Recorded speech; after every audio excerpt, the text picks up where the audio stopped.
First deployed in the early 1950s, the B-52 served as Strategic Air Command's primary deterrent weapon.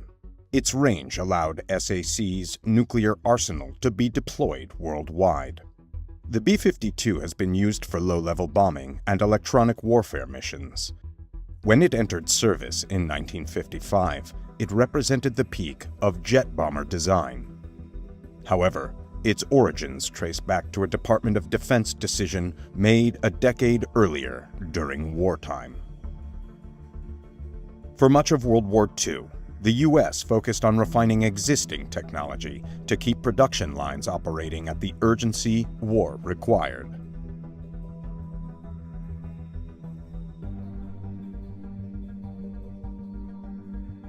Piston engines saw significant advancements. These power plants propelled every American aircraft that engaged in the intense air battles of World War II.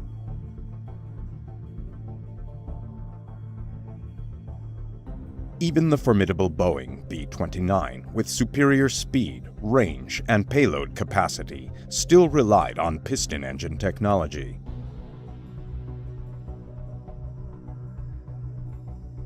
The B-29 was considered the pinnacle of aviation, but its technological superiority was quickly eclipsed by a new generation of aircraft.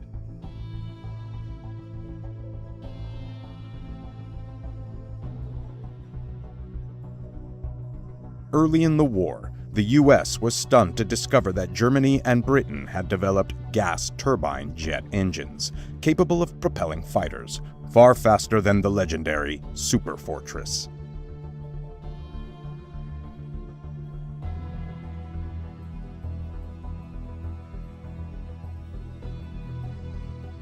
In 1944, the American Army Air Force issued a requirement for an all-jet bomber fast enough to evade jet fighters.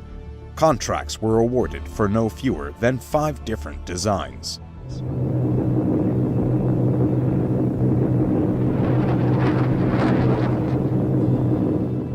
However, another technological breakthrough, nuclear fission, brought the war to a swift and dramatic conclusion. A B-29 was used to deliver the weapon, and with a single bomb, the city of Hiroshima was obliterated in seconds.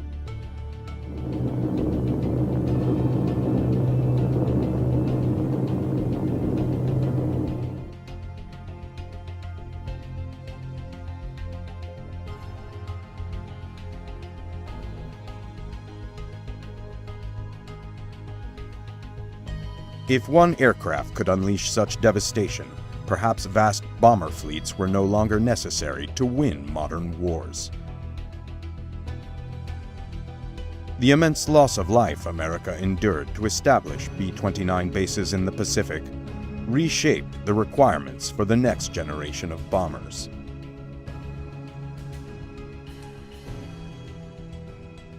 In the early post-war years, strategy focused on the ability to deliver atomic bombs over vast distances. The Air Force prioritized long-range intercontinental aircraft, a role that the Convair B-36 Peacemaker effectively fulfilled for a time. The massive B-36 was, in reality, a World War II-era design that arrived too late for combat. It relied on 6 enormous piston engines to achieve what were merely average speeds. Later, jet engines were added in underwing pods to boost its power.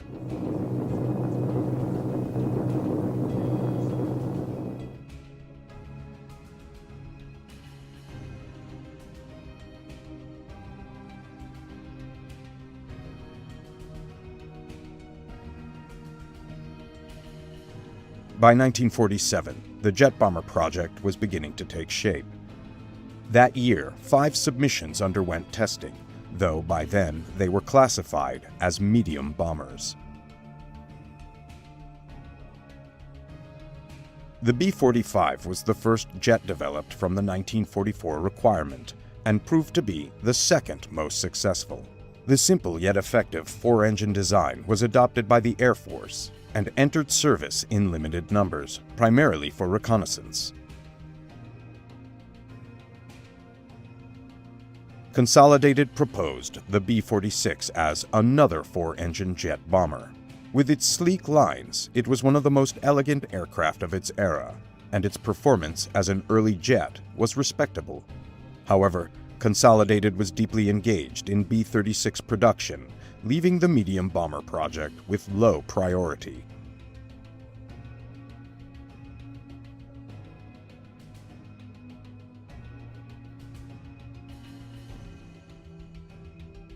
Martin's B-48 was a bulky design that used 6 jet engines mounted in mid-wing clusters. Its most notable innovation was a bicycle-style undercarriage along the aircraft's center line, supported by 2 outrigger wheels on each wing. This design failed to interest the Air Force, and, like the B-46, its prototype was scrapped.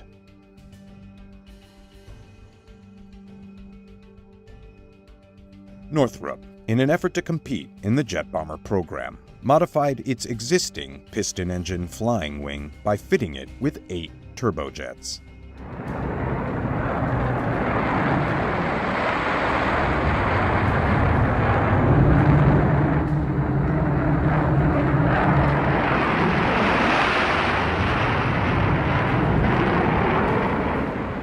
The design was remarkably efficient and years ahead of its time.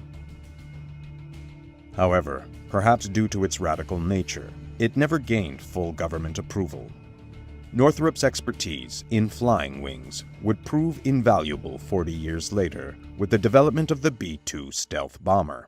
The B-2's wing has since become a symbol of cutting-edge aviation design. But in 1947, the concept was seen as too revolutionary.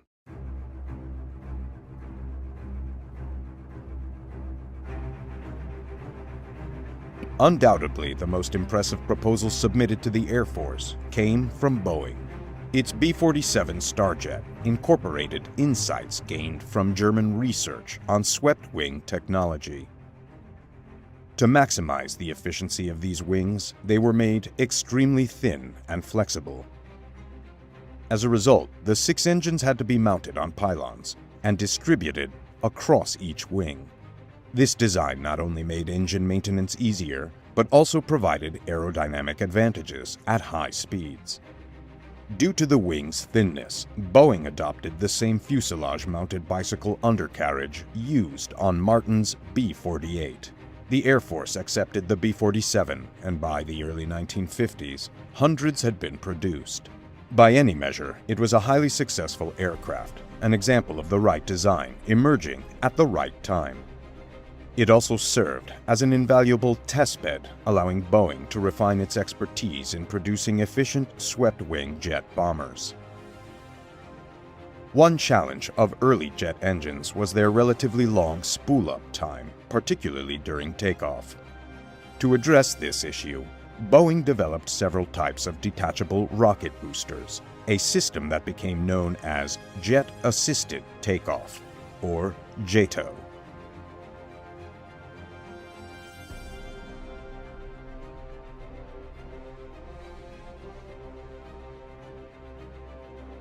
Following Boeing's legendary piston-engine bombers, the success of the Stratojet program solidified the company's strong relationship with the Air Force for years to come. The medium bomber project gave Boeing a crucial advantage in the race to develop a new long-range heavy bomber to succeed the B-36 Peacemaker, which was nearing the end of its service life.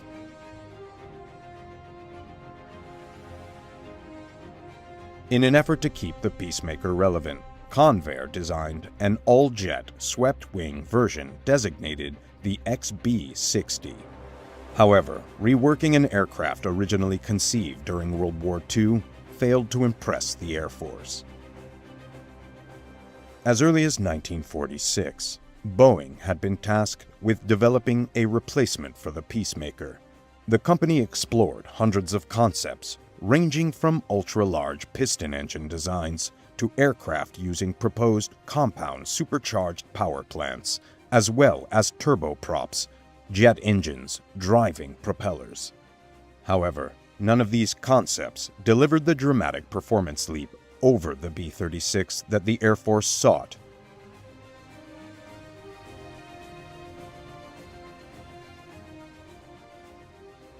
Once the efficiency of the B-47's fully swept wing became evident, Boeing proposed another all-jet design, loosely based on its medium bomber, but significantly larger.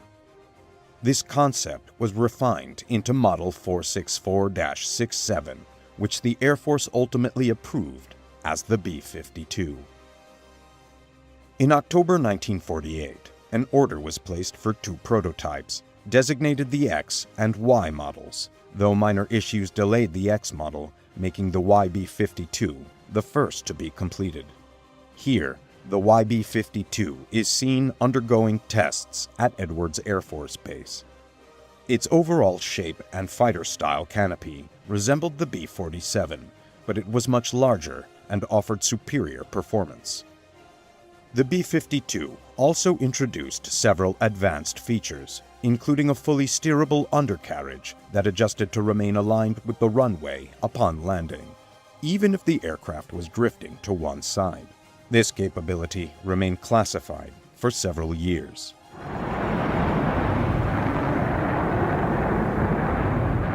Apart from the cockpit layout, revised to a conventional side-by-side airliner configuration, there were few external differences between the prototypes and the production B-52s. Work progressed rapidly on the B-52A, now officially named the Stratofortress.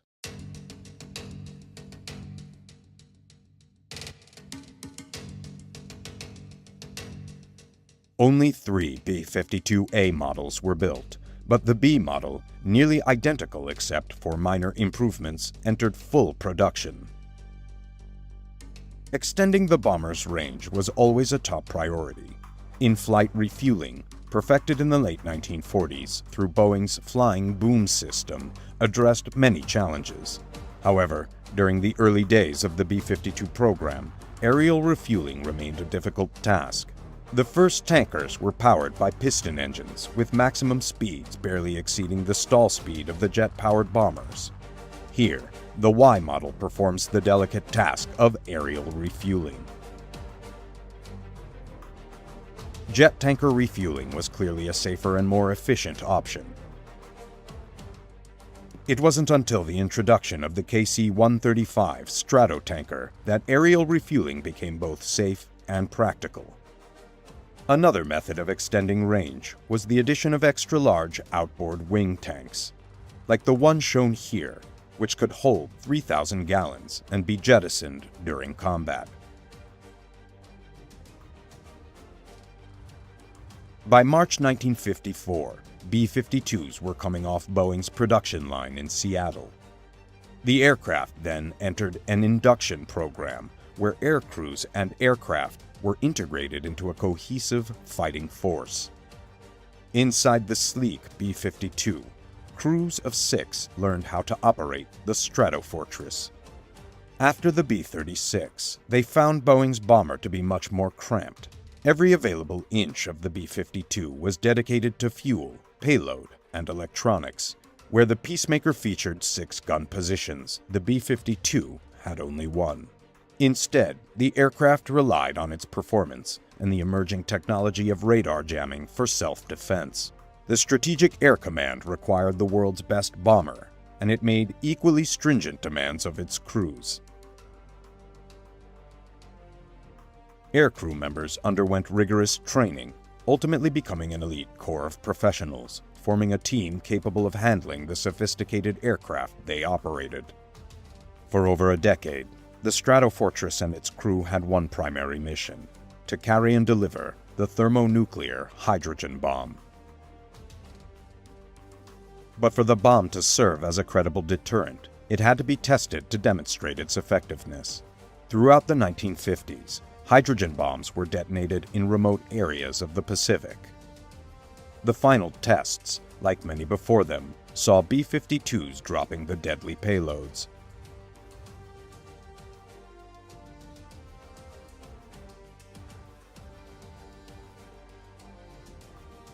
For these men, loading the most destructive device ever devised by the human mind is a precise and routine task. It was a specialized job for the highly trained members of the Strategic Air Command team. Each device had a 100 megaton yield, 100 times more powerful than the bombs dropped on Japan.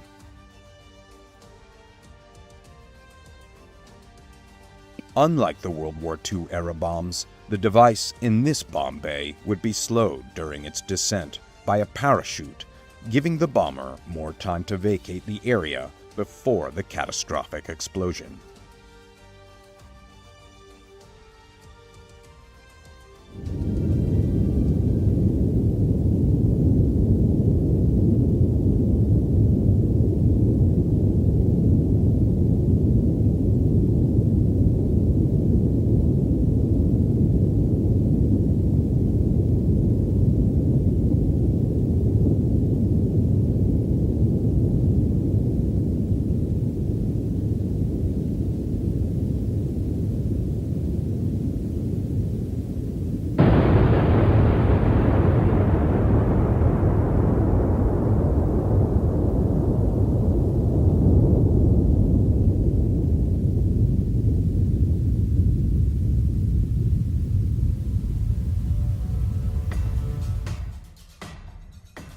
Fearing a Soviet atomic strike, the United States established an extensive network of early detection systems during the Cold War. These early warning systems were mostly located in the frozen north, the most likely path for a first strike. Radar operators constantly monitored scanners, searching for the blip that could signal the onset of World War III. The Strategic Air Command maintained fleets of B-52s on operational standby in a constant state of alert, ready to serve as the ultimate deterrent if needed. When the red phone rang, the procedure was automatic. Up to 100 Stratofortresses could be deployed within minutes. This routine was honed through regular exercises. The concept of an immediate retaliatory strike by SAC was considered the nation's best defense during the Cold War. The responsibility of nuclear deterrence was entrusted only to carefully vetted officers. All B-52 pilots assigned to carry nuclear weapons held at least the rank of major. They carried the weighty responsibility of commanding aircraft capable of altering or even ending life on Earth. However, just as jets replaced piston engines, the B-52 and its high-flying Soviet counterparts were eventually surpassed by an efficient and lethal new technology born in Nazi Germany. By the early 1960s, ground-to-air missiles had been perfected by both the US and the Soviets, to the extent that large-scale nuclear bombardment by aircraft was becoming increasingly difficult. The focus shifted to another method of delivery: intercontinental ballistic missiles. Years of development had led to the creation of the Polaris and Minuteman missiles, among others, meaning that manned flights over enemy airspace were no longer necessary to wage full-scale nuclear war.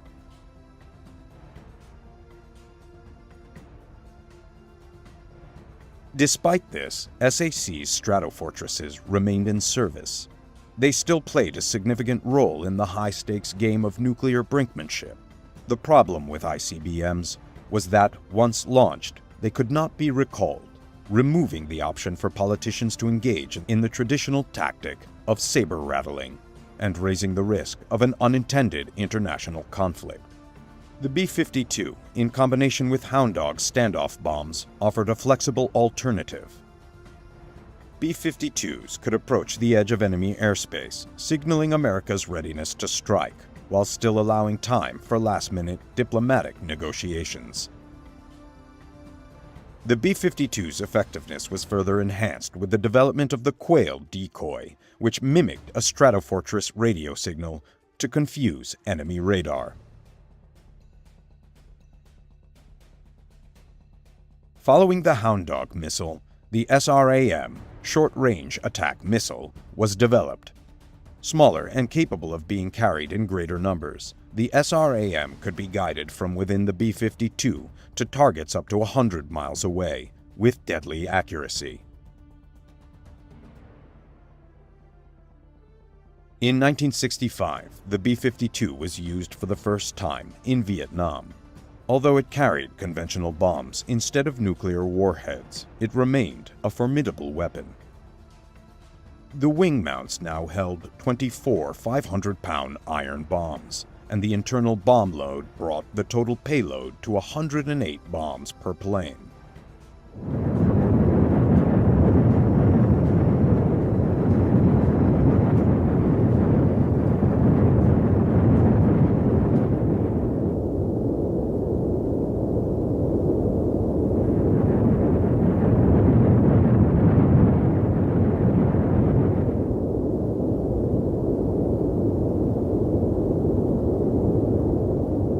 Throughout the Stratofortress's involvement in Southeast Asia, B-52s dropped over 3 million tons of bombs. While the use of high-flying bombers was controversial at the time, there is little doubt that the Stratofortress was highly effective in conventional bombing operations.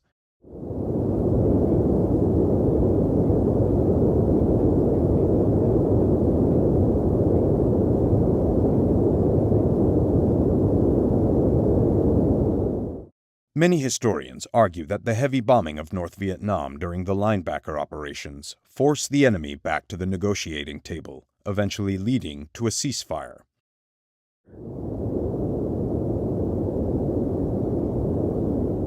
In other Vietnam operations, more advanced bombs were deployed. Some bombs could be detonated later by personnel in different aircraft, using infrared viewing equipment to time the explosions with enemy movements. Standard 500 and 750-pound iron bombs like these were commonly used on most B-52 raids. To ensure quick loading and turnaround, the internal bomb load was stored in prearranged racks, allowing for the fastest installation possible.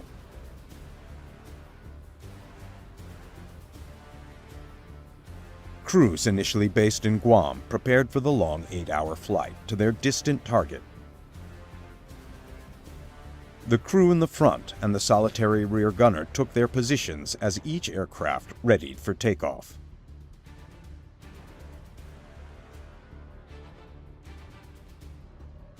During the long years of the Vietnam War, nose art appeared on several B-52s.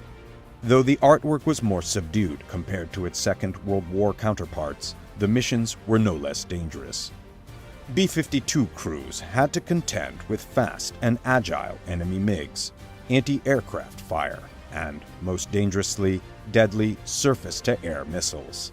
Despite these challenges, they had their missions to carry out, and, like all soldiers, they flew regardless of the opposition.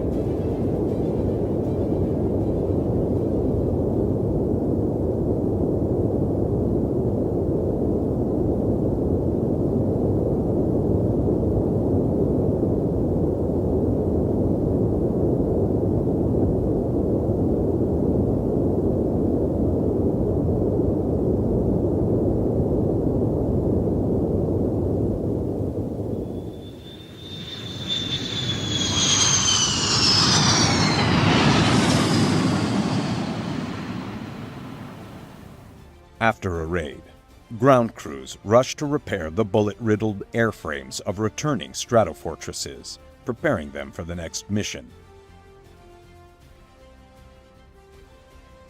Sometimes the damage was alarmingly close. Despite the low fuel takeoff policy, the heavy bomb loads placed immense strain on the engines, which frequently required maintenance and often complete replacement.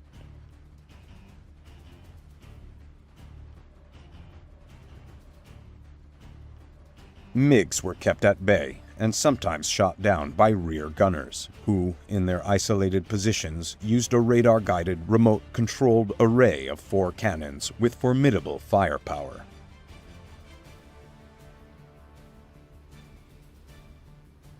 The tail gunner's position was removed with the introduction of the B-52G and H models.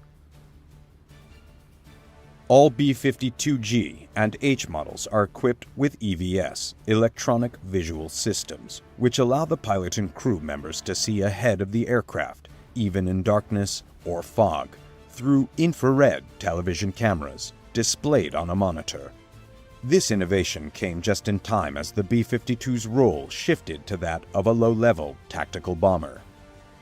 Stratofortresses may need to fly through atomic clouds, and with the B-52 shielded by radiation-proof curtains, the EVS becomes the crew's only visual connection to the outside world. Though the mission has evolved, the red phones and flashing lights remain the currency of SAC. When the alert sounds, whether in exercise or war, SAC's powerful deterrent force quickly swings into action. The first move for a general in charge of operations is to leave the ground base for the safety and mobility of an aerial command post. As the alert is given, air crews rush to their aircraft, always on standby for immediate deployment.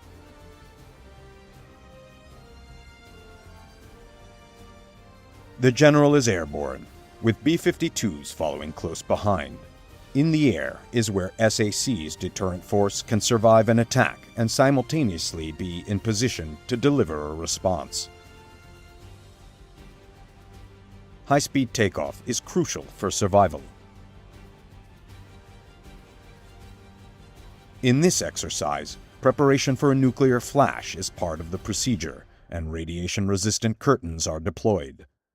The crew is entirely reliant on the EDS and other electronic systems, as they dare not look out of the cockpit. Flying low over the ground, each pilot waits for orders. The B-52s may have been called back during the exercise, but the demonstration reinforced the understanding that these aircraft still possess the capability to penetrate enemy territory, if necessary. The exercise concluded successfully, with the general reassured of the B-52's effectiveness. After 70 years of service, the B-52 continues to perform its mission, though its longevity indicates that its time in active service is nearing an end. From the outset, the Strategic Air Command had been looking for a replacement for the aging bomber. The first contender, the XB-70, was an ambitious and advanced design. However, it quickly became outdated as ground-to-air missile technology evolved, rendering it less effective. The B-1 bomber, developed by Rockwell International, emerged as a potential replacement. The B-1 combines high speed and altitude capabilities, utilizing its variable sweep wings to maximize both performance at higher speeds and fuel efficiency during low-level flying. The B-1 offered a balance of characteristics that made it an appealing successor to the B-52. The cost of deploying large numbers of B-1s was a key factor in the decision by the Carter administration to shelve the project throughout the 1970s. However, in the 1980s, the B-1B was revived and went into production, though not for its original high-altitude role.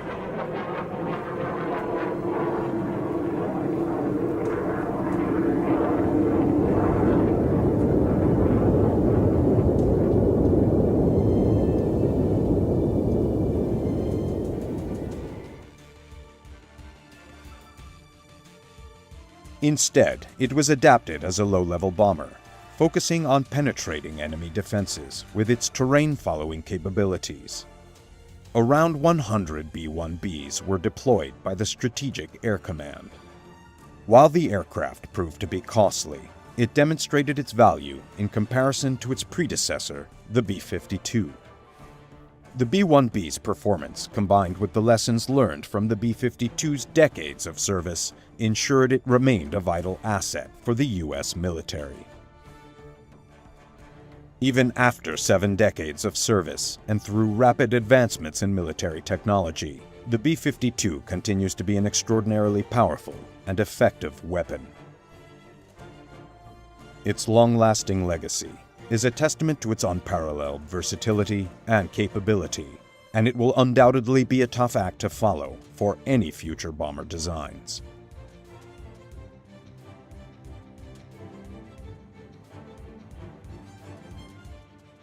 This is the Rockwell B-1 bomber.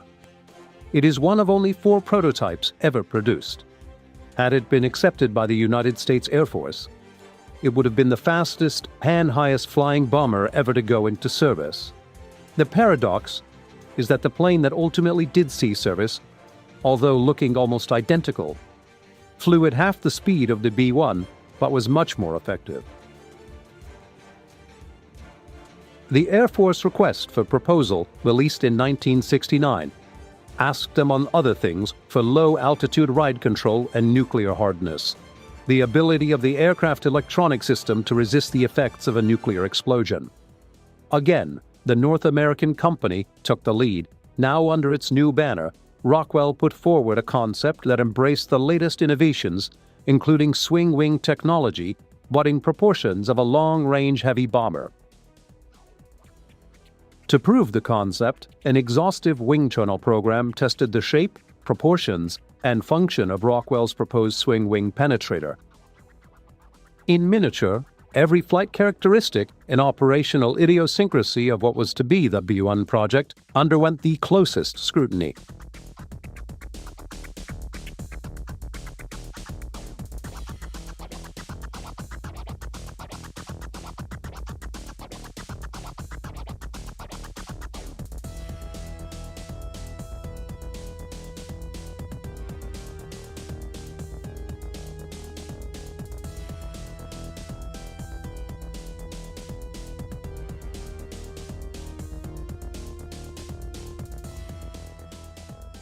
Throughout the verification process, models were used in many different ways. Here, another scale replica of the B-1 using the same non-radar reflective materials as the final aircraft is tested.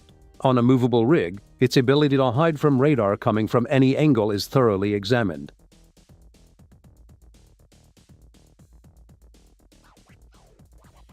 The biggest and most impressive model in this process was the final full-scale mock-up. This faithful representation of the designer's ideas gave the manufacturers and the Air Force the feel of the final aircraft, in those years before computer technology made it unnecessary. The mock-up gave the last opportunity to explore the practicality of the concept before committing it to the expense of production. Even details like hinged doors and access panels are faithfully modeled so that the ground and flight crews alike can assess almost every physical detail on the finished aircraft. A variety of model weapon loads, both outside the aircraft and inside the bomb bays, look absolutely convincing and provide the closest possible insight to the real thing. So does the layout of the cockpit, and even the swinging mechanism of the wing works just the way it will on the production version. This level of perfection is a test to the model maker. What manufacture of the real thing was to challenge the engineer far more. There had been problems with the early F-111 wing box on which the swing wing pivoted. The B-1 bomber would carry a load many times greater than the F-111, so this facet of its operation was tested in the most punishing way.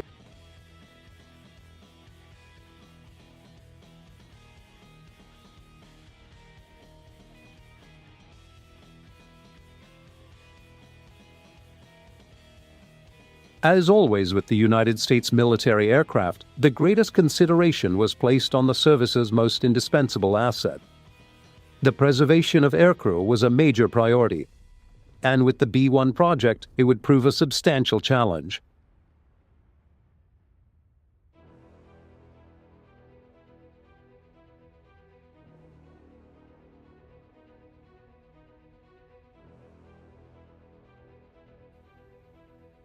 Rockwell's engineers tackled the problem of crew survivability from a stricken plane in exactly the same way General Dynamics had with the F-117 crew capsule.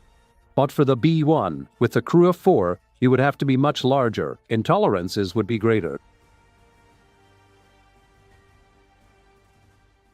There was always concern about the effects on aircrew, not only from the force of ejection, but more importantly from the impact of landing. The F-111's capsule had worked well, but at this scale and at the weight of 9,000 pounds, the problems multiplied.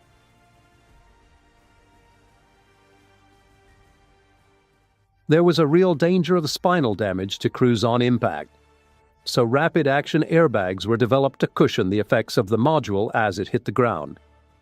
Because of the nature of the B-1 mission, the airbags would have to work on land and on water.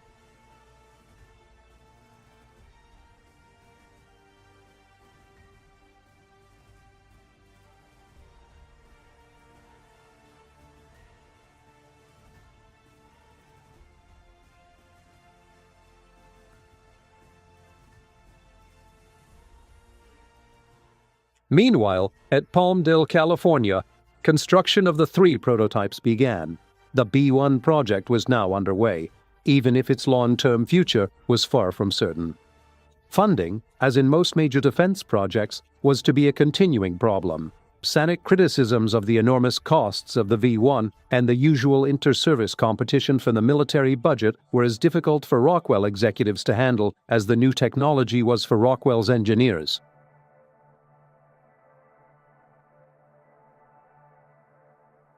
Here, the dedicated test rig is used to assess tolerance to stress to prove the integrity of the B-1's basic design. That integrity would have to be confirmed before any plane with the performance expectations of the B-1 could be allowed to fly in service.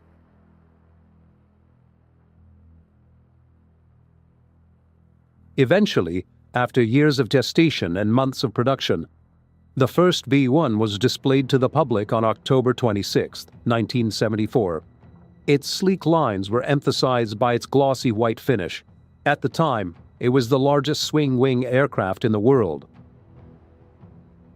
The first V-1, serial number 74-158, rolls down the Palmdale runway on December 23, 1974, for its first maiden flight. Originally, plans called for 5 flying prototypes and 2 for structural testing, but because of cuts to the program, only 3 planes were ordered. The second and third of these were not to be available for flight testing for over a year. So on the first flight to the first plane, more than usual precautions were taken without a ready replacement. Loss of this prototype could cause the whole program to collapse. Little surprise, then, that the first short flight to Edwards should be accomplished with wheels down. Nor was any attempt made to alter the position of the enormous swinging wings. But the 2-man crew did adjust the jet exhaust system. This complicated arrangement is sometimes referred to as the turkey feathers for obvious reasons. To control the final stages of up to 30,000 pounds of thrust with full afterburner is a difficult but vital function.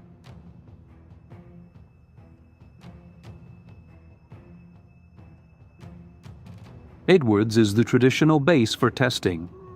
Once called Maroc, this Air Force facility has been the home of many major test programs. Here, from the dry Californian desert, the first B-1, with the hopes of Rockwell and the Air Force in the balance, would undergo the most thorough flight testing. All the while, its detractors looked for the slightest flaw to capitalize on.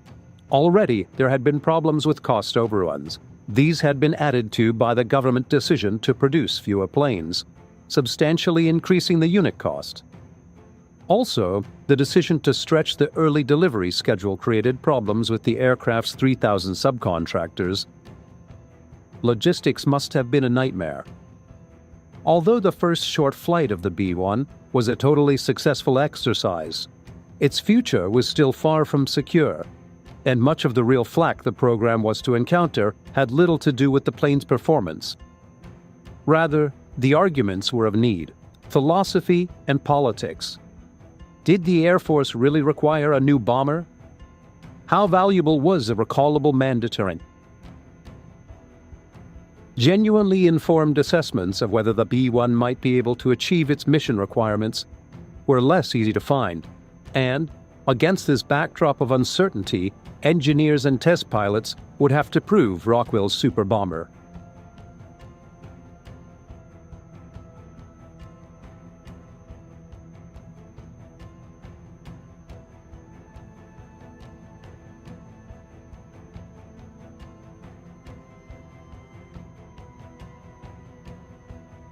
As the testing continued, the sole flying example of the B-1 was carefully put through various stages of the test program.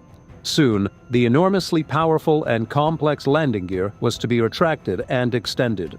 Years earlier, when Rockwell was still called North American, and it was testing the XB-70 Valkyrie on its first prototype mission, the gear failed to retract properly, but the B-1's initial attempt at a clean profile flight was a total success.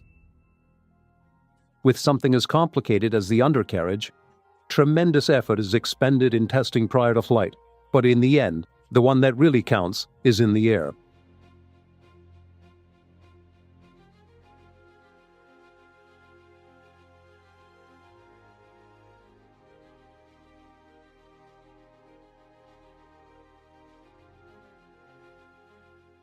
Throughout 1975, Rockwell's single-flying B-1 ran a gauntlet of tests, including the crucial wing sweep function from straight wing to delta shape. There was a comprehensive testing of the 4 General Electric F-101 fan jet engines and of the delicate task of aerial refueling, necessary even for a plane with the range of the B-1. It was tested in high-level flight at over 50,000 feet, then down to the deck for the all-important below-the-radar barrier trials, flying over 600 miles an hour at less than 200 feet. In these circumstances, the small vanes of the low-altitude flight control system were vital. Government cuts to the program meant that only 3 prototypes were to be built. The first of these was to fly, and the second was for structural testing. At the end of 1975, the stress tests were complete, and the aircraft was released to be fitted out for flying, but it would not be available till May the following year. In January of 1976, the third aircraft built for flight testing came online. This aircraft would concentrate on much of the complex avionics equipment used in the B-1 program, especially the Boeing-built offensive electronic system, a vital part in the B-1 mission.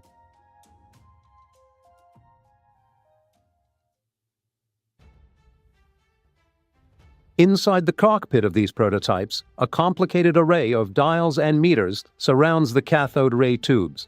If you look closely, you can see the fighter-like control columns, unusual in the large aircraft. Directly behind the pilot and co-pilot, the other 2 crew members sit in their positions. The defensive and offensive systems operations use the high point of radar development not only to identify and target the enemy, but also to fend off attacking opposition fighters. It's a far cry from the air gunner huddled in the rear of the B-17. The B-1 crew fly in comfort, but in combat, they'd face the same old risks fighting off the late 20th or 21st century bandits. As the testing of the first 3 aircraft continued, with the speed and altitude envelope being constantly pushed, a 4th plane authorized for August 1976 production started its early stages of construction. With this latest B-1 underway, it seemed a program that gained significant momentum to survive its critics. With so much research behind it and so many of the problems solved, I appeared certain the Rockwell bomber would continue into production. But then, on June 30th, 1977, the recently elected Carter administration canceled the project and the B-1 program came to a halt. A unit cost of over $100 million was not the least of the reasons for cancellation. But there were others. One influential factor was the earlier success testing of a unique combination of 2 proven pieces of American hardware, a Minuteman missile and an AC-5 transport aircraft. It could be demonstrated that the C-5 was capable of launching the missile in flight. Then it could offer the Air Force an extremely cost-effective form of recoverable deterrent. The survivability of a massive transport aircraft as it approached the combat zone may not have been great.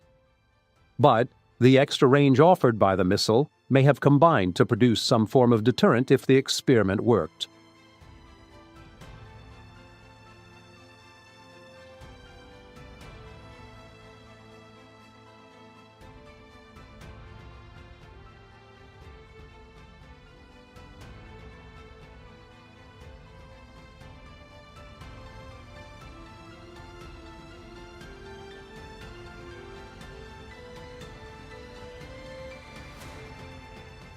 Although it was not to be adopted as a complete system, the air launching of an ICBM was nevertheless a spectacular achievement. It may yet have some potential.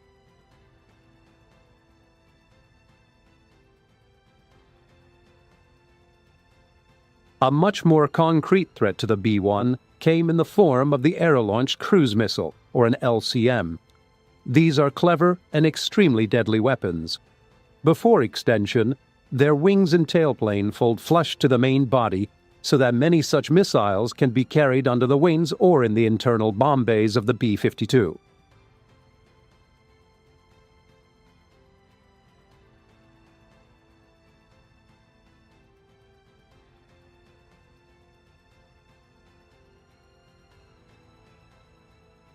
The AICM program, which was quickly implemented by the Carter administration, gave the aging B-52s a new lease on life as a suitable delivery system. The cruise missile uses small air-breathing jet engines, and with their extended wings in subsonic speed, obviously owe something to the original cruise missile, the German V-1 of World War II. But 30 years of technical evolution enabled the addition of concepts similar to the terrain-following radar first used in the F-111. This produced a weapon that was at the same time economical and effective, and considerably extended the range and survivability of the B-52. One thing was certain: after the Carter decision to cancel the B-1, the B-52, old as it was, would have to carry on as America's only long-range recallable deterrent. But, although more life could be squeezed out of those remarkable aircraft, it was equally obvious that in the long term, a new delivery platform of some kind was inevitable.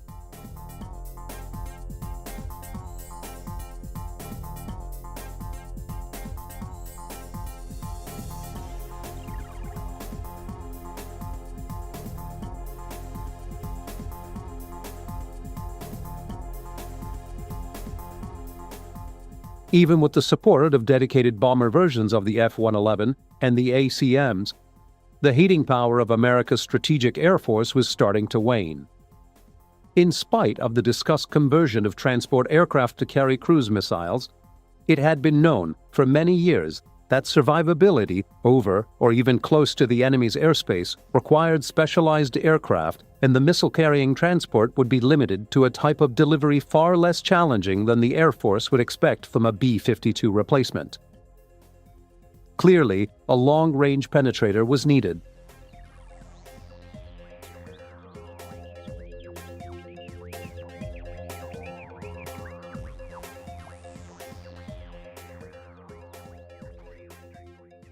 Although the Carter decision had cancelled production of the B-1, it had allowed some funds for the continued tests of the first 3 planes and to complete the building of the 4th.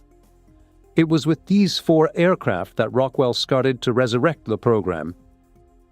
But much time had passed since the cancellation, and, if the swing-wing bomber was ever to reach production, it would be vastly different from the original concept. In some ways, time had worked into the plane's favor. New ideas were now becoming available, and with flying test vehicles on end, their qualities would be quickly verified.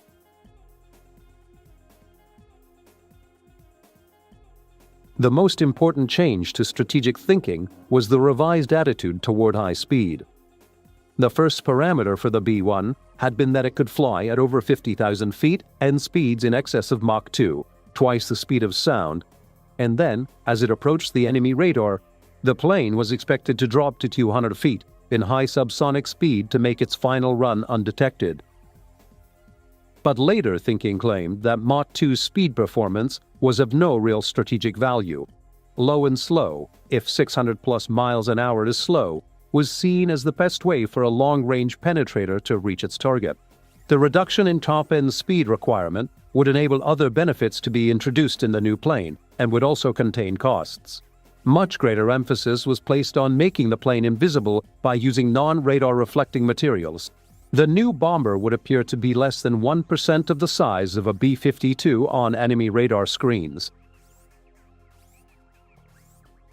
In-flight refueling for optimum range was given even greater priority, as there had been unfounded criticism of the early plane's results at low level, A major change was implemented for crew survival. By deleting the crew ejection module, which had never been perfected, in favor of conventional ejection seats quite suitable for the slower flying version.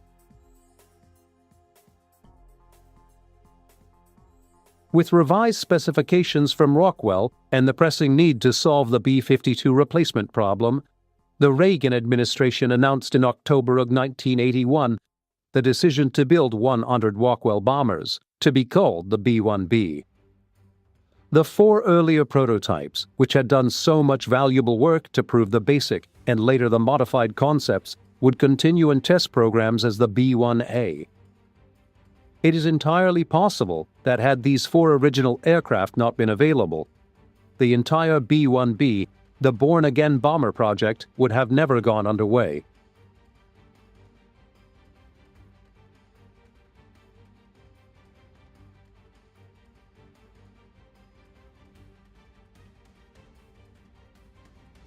The B-1B was to have many new features, including a modified and vastly improved bomb bay. These cavernous areas can now be adjusted to accommodate different weapons, loads, and fuel requirements. Given the success the cruise missile had enjoyed, it would also have to be accommodated. Because the B-1B would be the B-52's replacement, the new aircraft would have to accommodate conventional and atomic devices in variety of sizes and configurations to fulfill a range of operations. Given this need for flexibility and the far-reaching scope of the V1 project, it's hard to imagine that serious consideration was not so long ago given to use transports like the C-5 to carry cruise missiles, and that this combination was supposed to replace the classic B-52.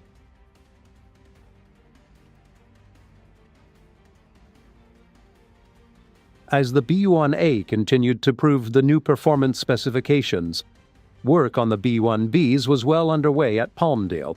The total cost of 100 B-1Bs was to be $20 billion, or over $200 million a plane. But with the lessons learned from the disruption of the earlier program, at least the B model was certain of completion, and this meant, in the long term, the best value for the money. Much of the B-1B's cost goes to provide its sophisticated avionics equipment. Fixed antennas and radar dishes literally project from every angle of the fuselage, all gathering information for its computers to analyze. From this data, the crew will make decisions that may well resolve the outcome of a mission with historic importance, and the fate of the aircraft and those that fly it could equally be at stake. All things considered, perhaps the Rockwell swing-wing bomber is not so expensive after all. Many types of skill and technology are employed as the tens of thousands of parts come together, and the giant technological jigsaw puzzle that is the making of a modern bomber starts to take shape.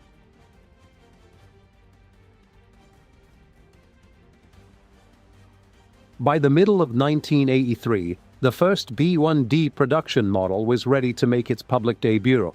Looking so very much like its predecessor, the new planes are hard to distinguish from those which had first appeared almost a decade earlier. Modified air intakes and a small window for the radar operators are subtle but effective clues for the untrained eye.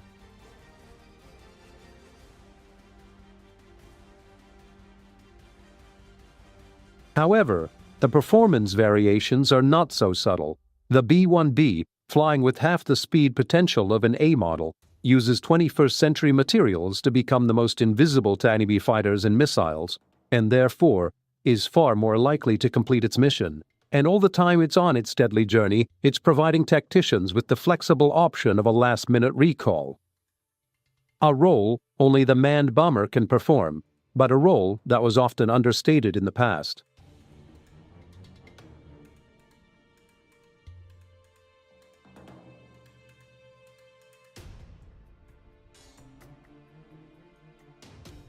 Having survived against competition that started with such crude weapons as the V-1 flying bomb, and later evolved into the sophisticated and extremely deadly cruise missiles that would be carried by the aging B-52s, and having been eclipsed by the development of ballistic missiles, which began with the German V-2 rockets, and over time, developed into the powerful intercontinental ballistic missiles that have completely dominated the topic of nuclear delivery for over 30 years.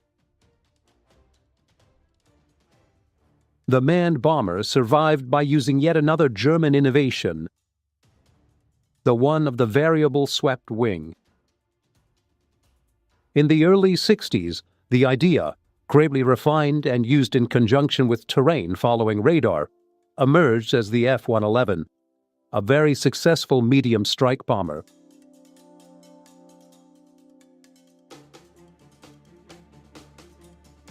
And in the early 70s, the concept was further developed into the B-1, the ultimate high-speed, long-range, manned bomber, when it was to take another 10 years, and the arrival of still more advanced construction materials and another generation of avionics before the later model, the B-1B, was able to reach service. A masterpiece of high technology, the best that aerospace industry could offer, had finally arrived. It continued to fly well into the 21st century and doubtlessly became a legend similar to the B-52 we've replaced. But clearly, the B-1B, the born-again bomber, was already one of the world's greatest planes. In many ways, development of the B-1 paralleled development to the very first strategic bomber, the B-17, in that the B-17 also had to deal with an array of problems. The history of the B-17 began when the Army Air Corps circulated a specification for a multi-engine bomber. They probably only expected manufacturers to respond with a twin-engine design, but the Boeing company, showing what was to be characteristic foresight, offered a four-engine plane. As advanced as it may have been, Boeing's Model 299, as the prototype was known, was not very well received. An accidental crash in the early trials and a belief in some quarters that a large four-engine plane would be too difficult to fly in combat cost Boeing the initial order. And yet, certain factions in the Air Corps encouraged Boeing to continue development of what was, for its time, a massive aircraft. Using much of its own money and fighting government cutbacks, the company continued to develop what was ultimately to be a most important plane. During the early 1900s, as America began to emerge as a global power, Roosevelt delivered a prophetic statement on international diplomacy, advising to speak softly but wield a formidable presence. 50 years later, amid the United States' role as the foremost defender against communism, its formidable tool was undoubtedly the Convair B-36, a long-range bomber. Although this immense aircraft served predominantly throughout the 1950s, its origins can be traced back to before America's entry into the Second World War. The B-36 earned itself the unofficial title of Peacemaker. By 1941, the United States Army Air Force had two effective heavy bombers in its arsenal. One was the renowned B-17, crafted by the Boeing Company. This exceptional four-engine aircraft played a crucial role throughout the war, with later heavily armed versions aptly dubbed the Flying Fortresses.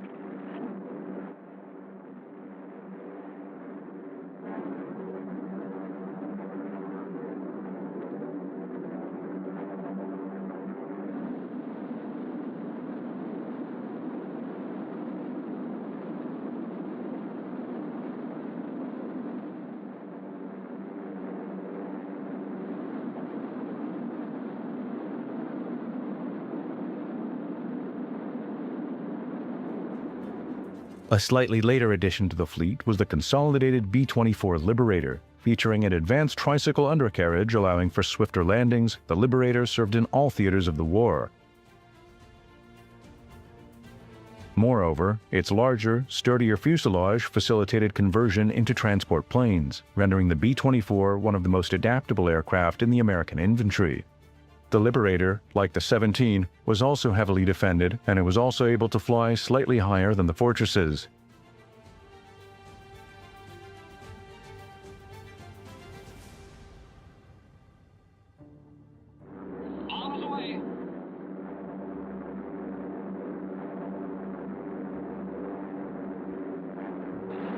However, more significantly, it boasted extended range, making it frequently utilized for maritime patrol missions.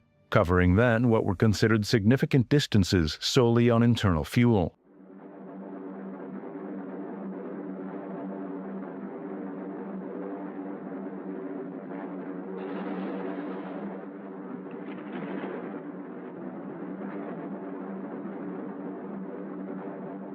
Both the B-17 and the B-24 could only complete the journey from America to Europe one way.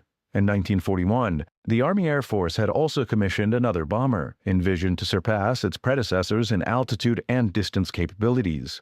Another creation by Boeing, the B-29 Superfortress stood out as the most formidable bomber deployed throughout the entire conflict. Despite several hundred being ordered, not a single prototype had taken to the skies.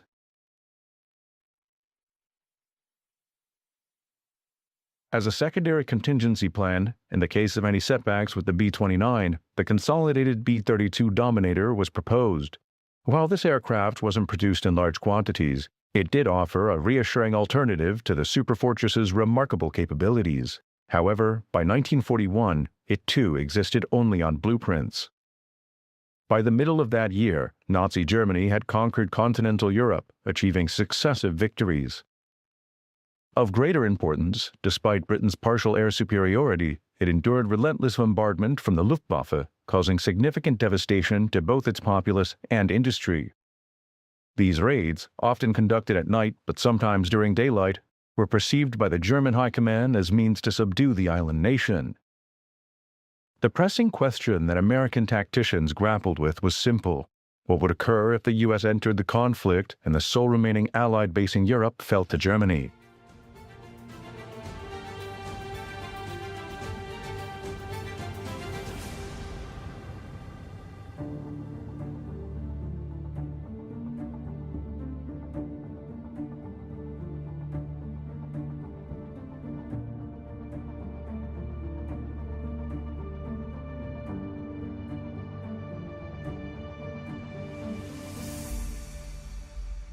One option American strategists explored was the development of an aircraft with such extraordinary range that it could take off from bases on the American East Coast, cross the entire expanse of the Atlantic to deliver its payload. XB-19 was ordered in September 1936.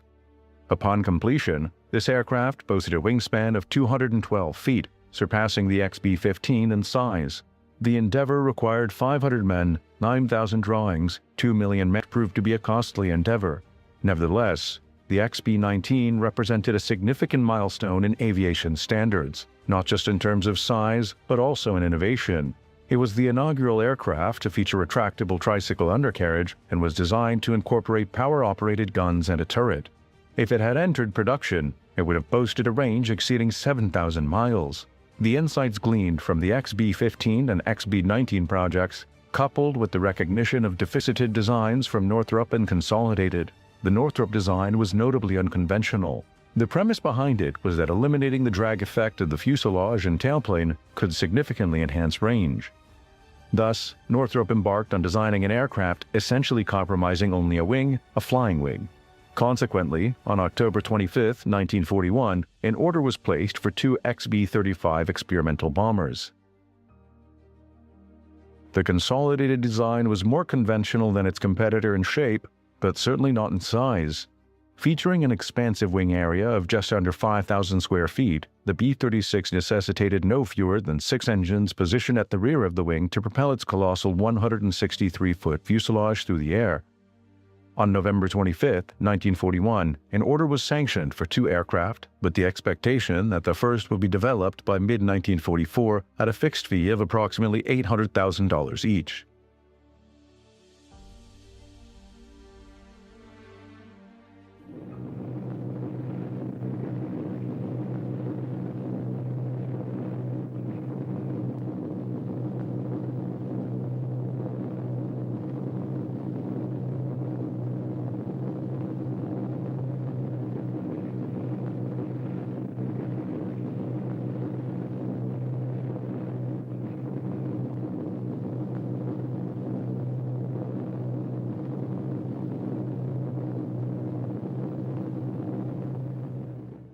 However, the much-needed bomber bases in Britain remained available to the Army Air Force, allowing the standard B-17 and B-24 heavy bombers to commence attacks on enemy targets from 1942 onward. Deployed in abundance, the fortresses and liberators exacted a devastating toll on the enemy. The demands of a Pacific theater, particularly after the seizure of the Mariana Islands in mid-1944, were capably met by Boeing's B-29, which provided the Air Force with the means to strike deep into Japan's heartland. Yet, it was a specific B-29 armed with a particular bomb that ultimately brought the Second World War to a close, marking the culmination of much military aircraft development.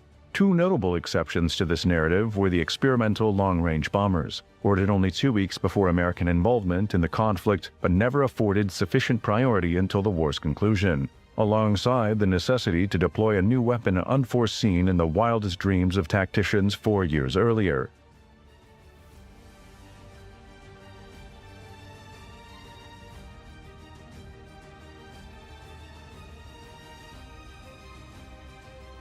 The inaugural Northrop B-35 was actually assembled in an open environment and finalized in June 1946.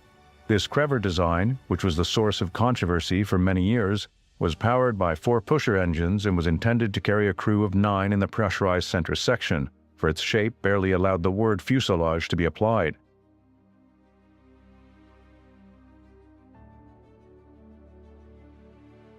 Despite its innovative design, which featured flaperons on the end of each wing instead of a conventional tailplane, the radical new shape of the flying wing was never able to completely overcome stability issues. Nevertheless, the flying wing stands as one of the most ingenious aviation concepts in history. The first XB-36 was rolled out of the experimental hangar just 6 days after Japan surrendered. However, it wasn't until August 1946, nearly 5 years after it was ordered, that the Peacemaker was ready for flight.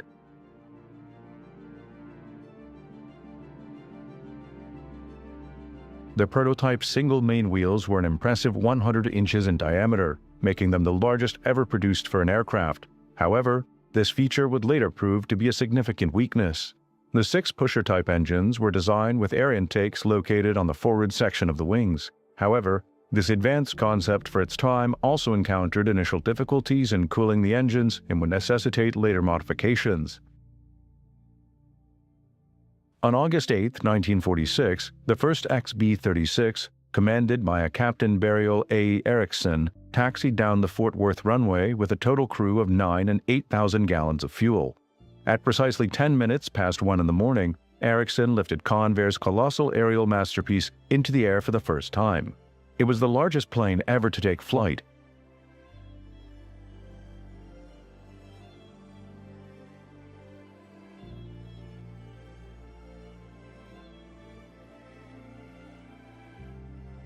The flight lasted no more than 37 minutes, during which the undercarriage remained in the wheels-down position as a safety precaution.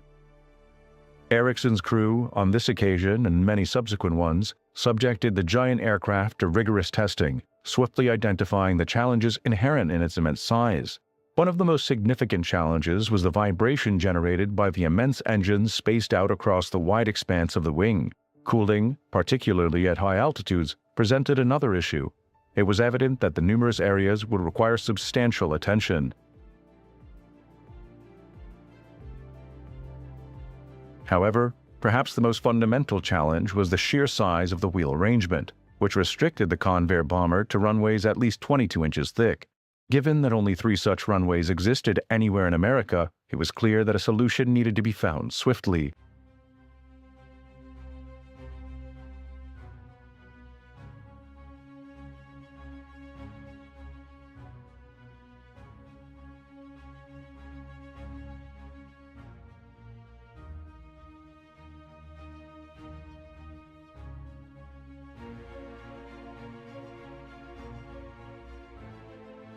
The solution emerged in what was deemed another breakthrough, combining 4 56-inch wheels into a group under each wing. This arrangement spread the B-36's tremendous weight over a much broader area, allowing the Peacemaker to utilize runways of half the previously required thickness.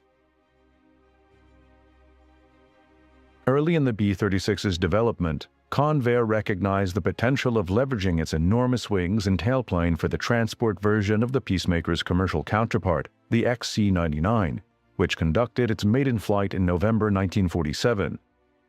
Still, larger again than its bomber counterpart, the 99 was assembled at Convair's San Diego operation, but with wings and other common parts shipped across the nation from Fort Worth.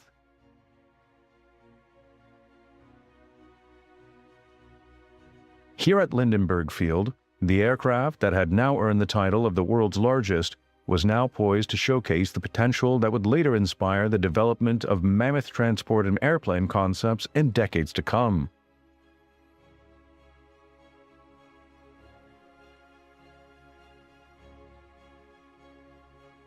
The XC-99 garnered significant attention from Pan Am, which seriously contemplated a civilian version for the West Coast to Hawaii route. The airline even secured options on 3 such aircraft. However, the anticipated post-war airline boom failed to materialize for many years. The XC-99 never entered civilian service. The sole example produced remained in active duty with the Air Force until 1957, proving particularly invaluable during the Korean War, where it expedited essential payloads across the nation. Though this aircraft required modification with a new undercarriage system, once implemented, it proved remarkably versatile and had the capacity, if needed, to transport 400 fully equipped troops. However, it was ultimately ahead of its time.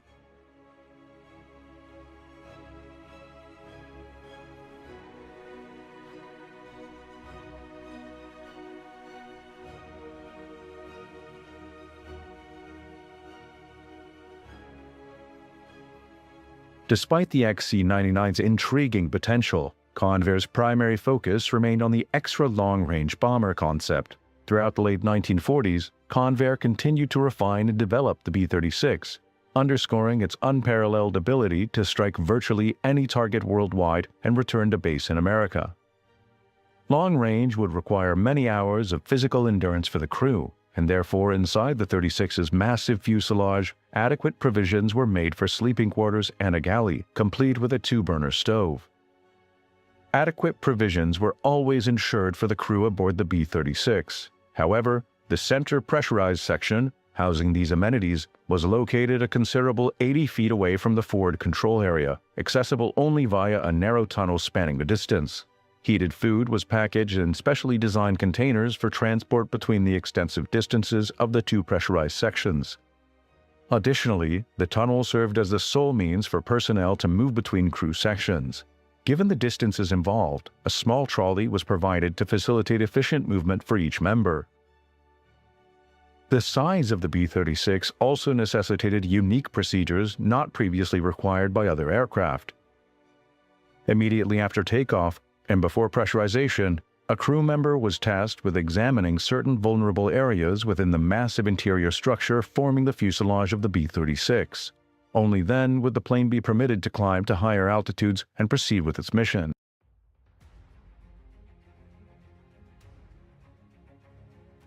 Numerous other challenges stemming from the sheer size of the B-36 also surfaced. There was a pressing question regarding how to service each of the massive aircraft, which was so large that special outdoor hangars had to be constructed to provide access to only the essential parts. Despite successful resolutions to the problem of engine vibration and cooling, there were undoubtedly serious concerns about the viability of the B-36 compared to other alternatives.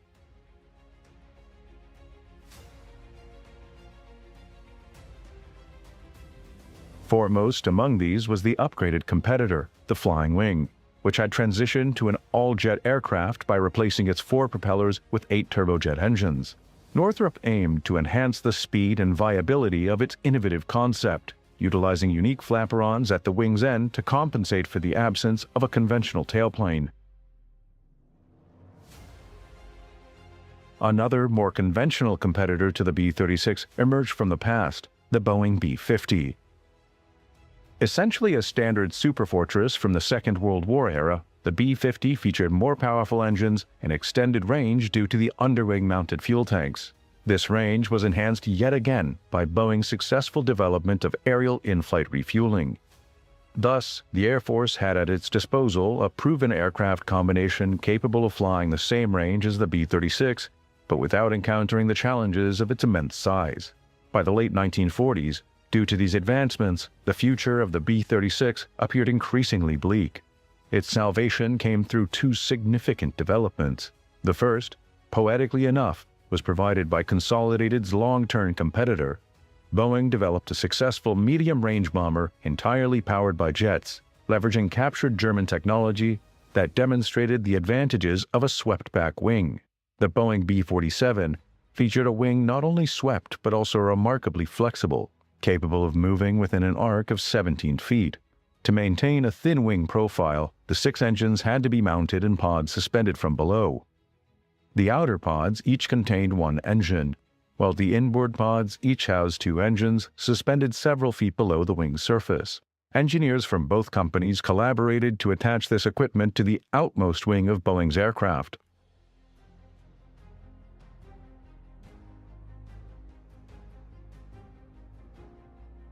With 6 turning and 4 burning, the B-36 finally began to transition into the jet age.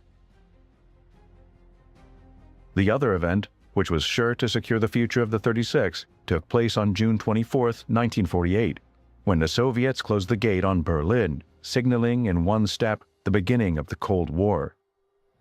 The escalating concerns about communism culminated in an event that jolted the West out of its post-war complacency.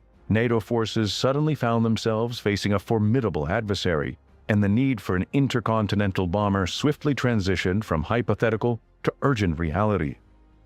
At this juncture, no aircraft in the world possessed the long-range capabilities of a Convair giant. Rather than canceling orders, demand for the Peacemaker actually increased. As apprehension persisted, the significance of America's Strategic Air Command, responsible for long-range bombing, grew substantially. It was ultimately placed under the direct command of General Curtis LeMay. LeMay boasted an impeccable record from World War II, beginning with his early involvement in European bombardment with the Army Air Force and continuing through his command of Pacific operations in the B-29 bombardment of Japan. Regarded as one of America's great wartime strategists, he also oversaw the Berlin airlift. Given his extensive experience, LeMay was deemed the most qualified individual to elevate the Strategic Air Command, including its rapidly expanding fleet of B-36s, to the highest level of readiness. Under LeMay's unwavering leadership of SAC, the American public found reassurance in the knowledge that although they no longer held a monopoly on atomic weaponry, they possessed arguably the most formidable platform for delivery, the B-36. Such was the military's concern for safeguarding its intercontinental bomber that security measures were heightened to a wartime level. Personnel in SAC-controlled rooms were required to carry firearms despite being hundreds of miles within American borders. The protection of America's formidable asset necessitated even mechanics servicing the engines to carry firearms while at work.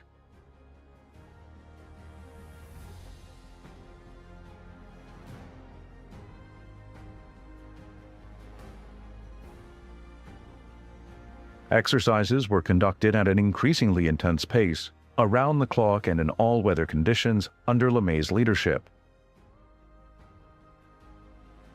Out, this is engineer. Engineer's checklist complete. Ready for takeoff. Over.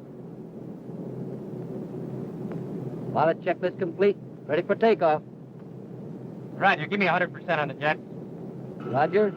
Jet coming up. Engineer, give me full power. Full power coming on. Jet 100%. Safe flight temp okay. Takeoff power is set. Everything stabilized. Engineer ready for takeoff. Roger. Carswell Tower, Air Force 653, ready for takeoff. Air Force 653, Carswell Tower, roger, clear to roll. Roger, 653, rolling. Here we go.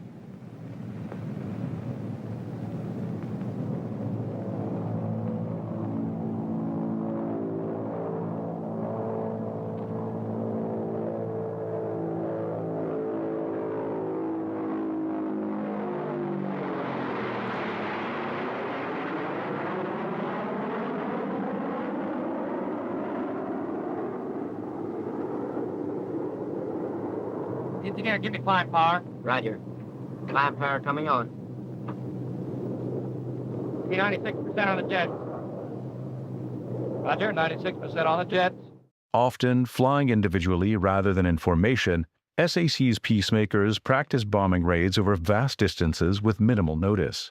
The B-36s utilized the K-1 bombing navigation system for precision accuracy. This sophisticated system comprised 365 vacuum tubes, enabling the B-36 to conduct bombing runs at high speeds regardless of weather conditions. Targets typically consisted of radio signals emitted from special trucks designed to assess the accuracy of SAC's aircraft. Despite the hefty price tag of over $5 million per aircraft, coupled with the K-1 system and LeMay's insistence on relentless training, the combination ensured nothing short of exceptional accuracy. Pilot, this is radar. We're over the IP. Pick up a heading of 197. Bob Flight Airport 653 over the IP. Altitude 35,000 on an inbound heading of 197 degrees.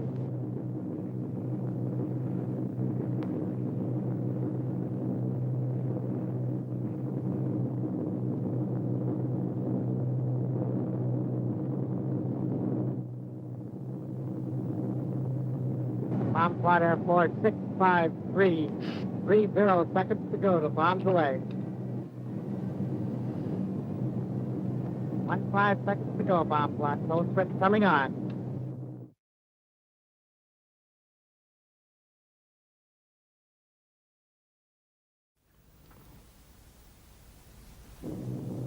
Bombs away.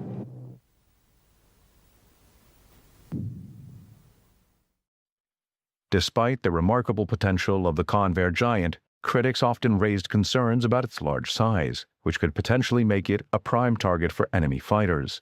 Even before the first B-36 took flight, the Air Force ordered a unique auxiliary, the McDonnell Goblin, intended as a parasite fighter to be carried within the B-36.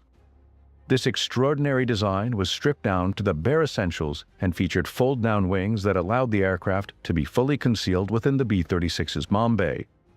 While it was never actually deployed with the Peacemaker, its flight controls were operated from a B-29 mothership, and flight trials began in 1948. In August, with test pilot Ed Scorch secured in the cockpit, the Goblin was launched by a trapeze mechanism from the B-29, and the pilot successfully flew what must be considered one of America's most remarkable fighters. However, upon attempting to reconnect the Goblin's hook to the trapeze, turbulence caused the little fighter to lift, and the mother's plane mechanism broke the canopy, wrenching the oxygen mask away from the pilot. But Scorch was just able to regain control and crash land this tiny fighter.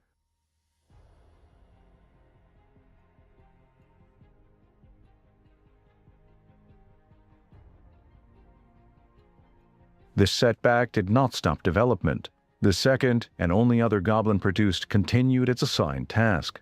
Eventually, on October 14, 1948, a successful hookup was achieved, and the Goblin was pulled up into the B-29's belly.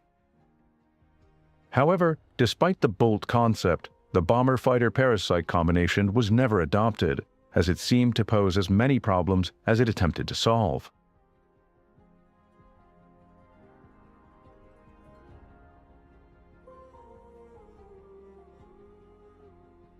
Nevertheless, a later parasite project involving the B-36 was the Phycon concept. This program commenced in 1952 and entailed mating a Republic F-84 directly underneath a modified Peacemaker. Unlike the previous concept, there was no intention of fully enclosing the F-84 within the mothercraft.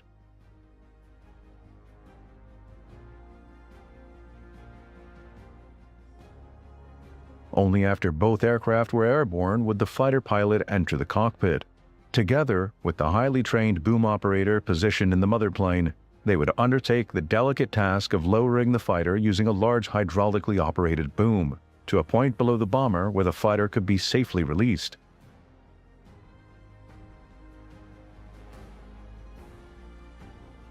This operation proved remarkably successful, and although the recoupling process demanded great skill, it was eventually perfected to a fine art.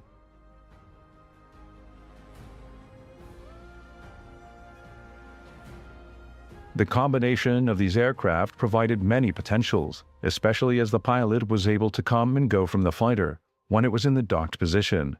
In reality, the FICON mission was primarily intended to enhance the reconnaissance capabilities of the B-36.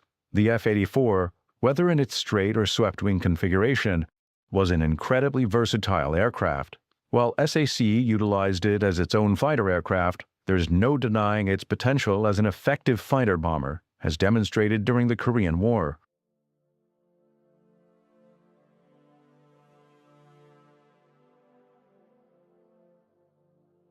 Given SAC's ability to transport such versatile aircraft thousands of miles to the very edge of enemy territory, coupled with the simultaneous development of small, compact nuclear weapons, it's conceivable that SAC could have employed its FICON combination in a bomber role.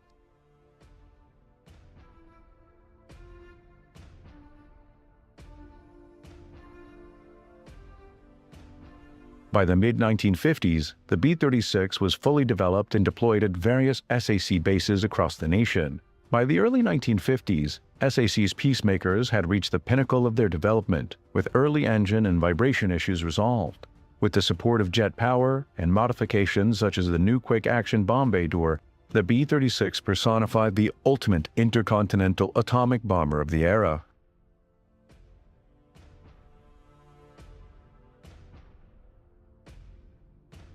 Despite the technical success of the project, it continued to face political and inter-service criticism. As early as 1949, there was an investigation into the political influences surrounding the B-36, though it ultimately yielded no significant outcomes. However, the Navy's resentment toward the Peacemaker was more pronounced and perhaps more justified. The cancellation of its promised 65,000-ton supercarrier, which was intended to deliver atomic attacks on potential Soviet industrial centers, was partly attributed to the Air Force's insistence that the B-36 represented a more flexible deterrence strategy rather than the eggs-in-one-basket philosophy of a carrier. Equally significant was the SAC's assertion that it could operate just as effectively from the edge of enemy territory under conditions that would be unattainable for naval aviation.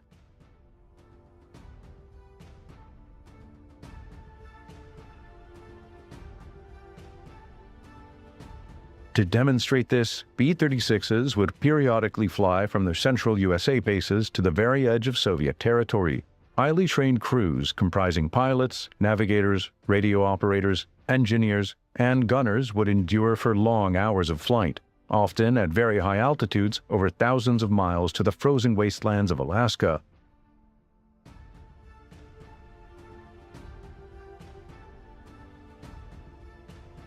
These men understood that once in the Arctic region, should their aircraft fail and crash land, as some did, there would be minimal chance of survival in the sub-zero and uninhabited wilderness. Against these prospects, the roar of the Peacemaker's 6-piston and 4-jet engines must have sounded far more a blessing than a curse.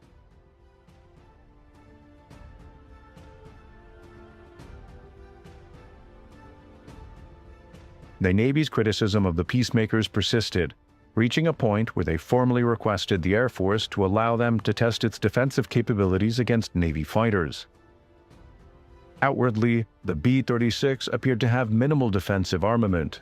However, hidden beneath sliding panels, it concealed 6 remotely controlled turrets, each equipped with 2 20mm cannons. These turrets could be raised hydraulically as needed.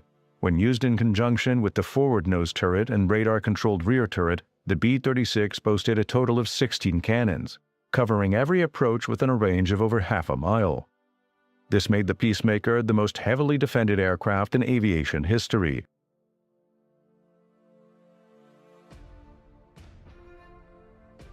Eielson Air Force Base in Alaska was a point to which many B-36s on exercise would travel. Here, Peacemaker captains would land their massive aircraft, uncertain of the prevailing weather conditions as they made their approach. For some, the landing functioned much the same as their departure point thousands of miles away. However, for others following closely behind, visibility could be near zero, pushing the pilot's skill and determination to the limit.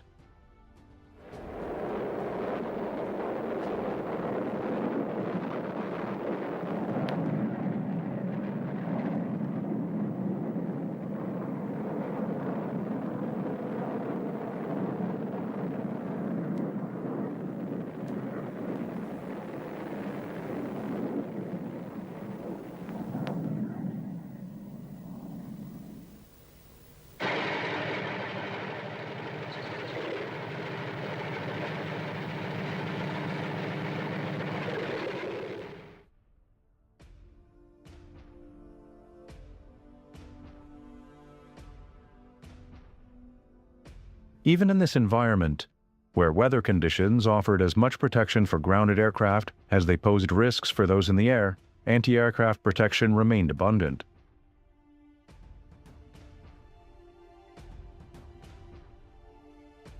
Under this protection, ground crew would immediately begin servicing the landed aircraft.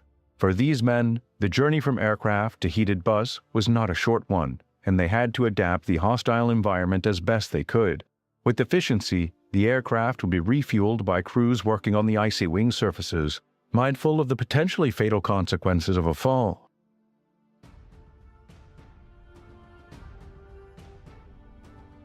With padded clothes and gloved hands, these ground crews took perhaps a difference, but nonetheless, a real risk as those who flew. With time always passing, each engine would be assigned its own crew member to conduct necessary checks before inclement weather set in.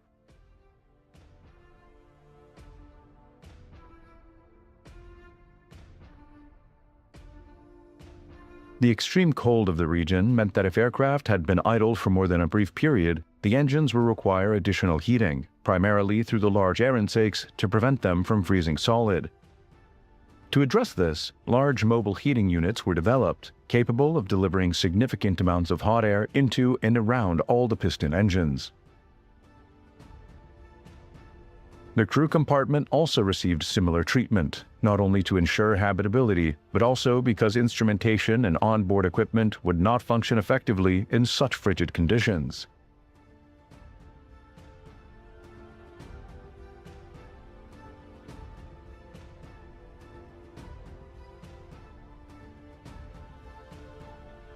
Refueled and ready for departure, the B-36s would once again brave the cold Arctic sky on their journey southward, leaving the area to its natural inhabitants.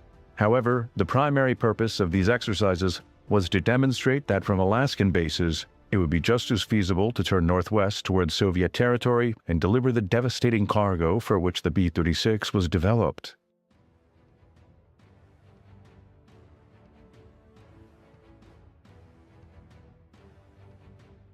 Another type of cargo was also identified. Convair, which designed the 36, won the contract for the Air Force's first supersonic bomber, the B-58 Hustler, which was the culmination of Convair's long involvement with the Delta design. Moving an as-yet unflown bomber from base to base proved to be challenging of a task, until a temporary solution was found, mounting it under a standard B-36 with its two inboard props removed, protecting the wingtips of the newcomer.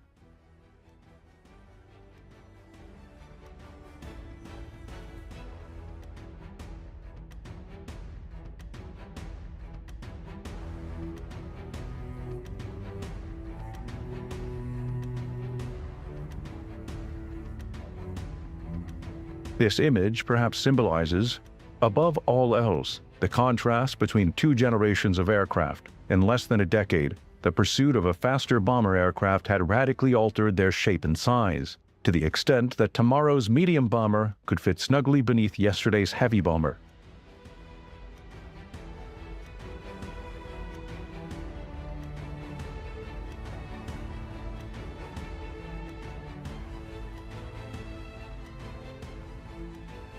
Clearly, the era of giantism was drawing to a close, yet Convair still harbored hopes for its mammoth aircraft in an upgraded form.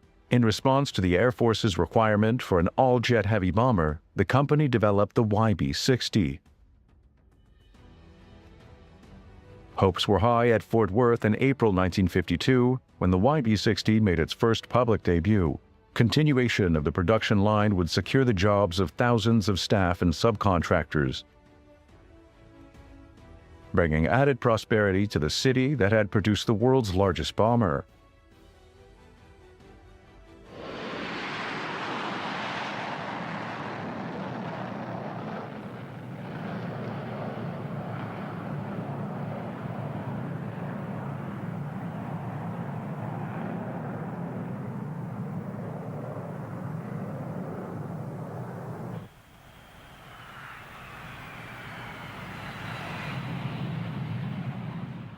The YB-60 was virtually a B-36, with fully new swept wings and a tailplane.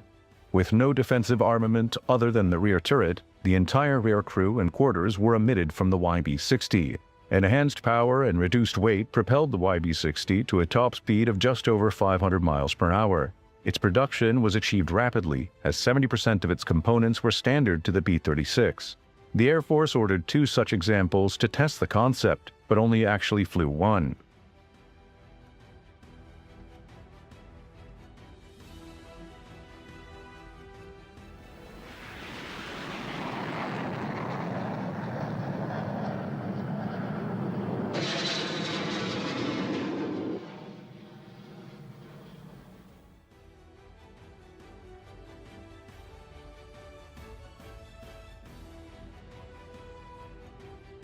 On August 14, 1954, at a ceremony at Convair's production line in Fort Worth, the last B-36 was handed over to the Air Force. The final delivery from the Peacemaker plant must have been a bittersweet moment for the people of Fort Worth. Although Convair would continue to utilize the plant for many successful projects, it was from this base that they had produced, for many years, the largest plane ever to fly, a plane that many would argue, due to its sheer size, helped win a war without having to engage in combat.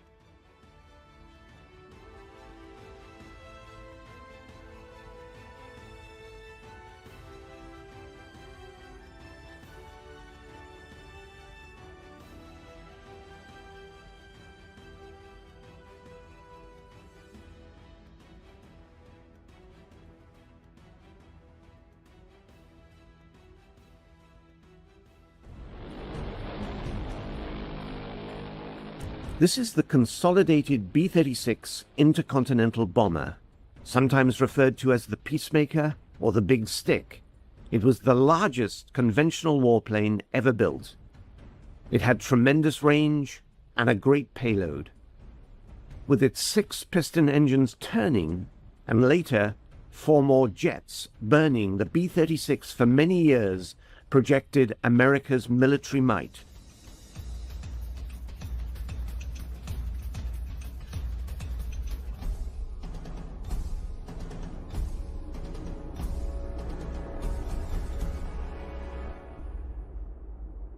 It was a monstrous airplane. It had 6 engines, and they were pusher props. Now later on, they hung jet pods on the ends of the wing, but the early models were all piston engines, pushers. It was a huge airplane, and it was designed then to carry atomic weapons. But by the mid-50s, its sheer size, cruciform shape, and middling performance worked against it in a world of pure jets.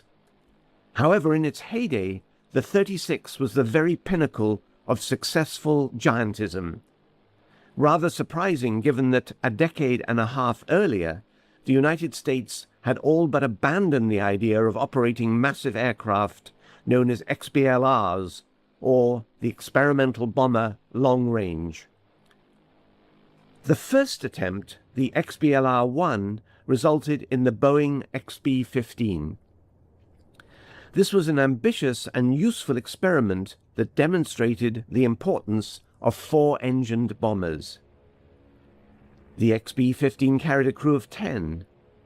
However, its 150-foot wingspan proved too large for practical use.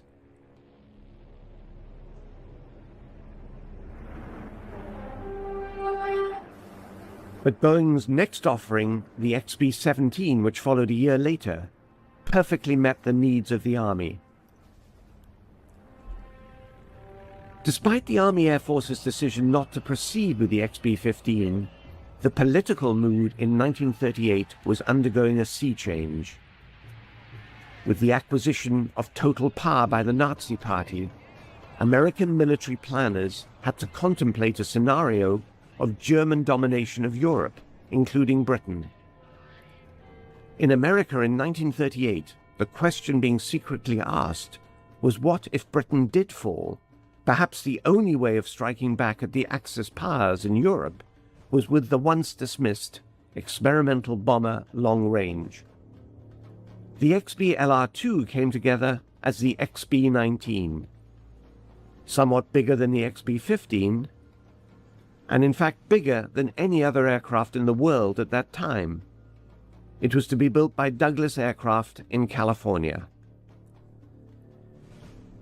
However, by the time the B-19 first flew, the Battle of Britain had already been won, when a few hundred pilots of RAF Fighter Command were just able to halt the Nazi juggernaut. Notwithstanding these events, the B-19 project continued. Some indication of the project's size can be gained from the scope of its planning. The XB-19 required no less than 4 acres of drawings, 500 engineers, and more than 2 million hours of R&D and construction. The wings on their own had the 2 massive main tires were 8 foot high, and each was of 24 ply, using 150 miles of rayon cord and 3 miles of steel wire. All of the flying control surfaces were so large that they could only be operated via power-assisted devices. The rudder alone took up an area of 237 square feet of movable surface. To communicate within such a large aircraft, it was necessary to install a 24-set telephone system and a loudspeaker come fire alarm warning device. And to enable missions of up to 3 days and accommodate at least 13 crew, it was necessary to have a galley, a wardroom, as well as a bunk room. Such were the proportions of what Douglas liked to refer to as their hemispheric defender. In theory, this behemoth flying machine could fly more than 1/3 of the distance around the world without refueling, perhaps reaching parts of Europe and the return trip too.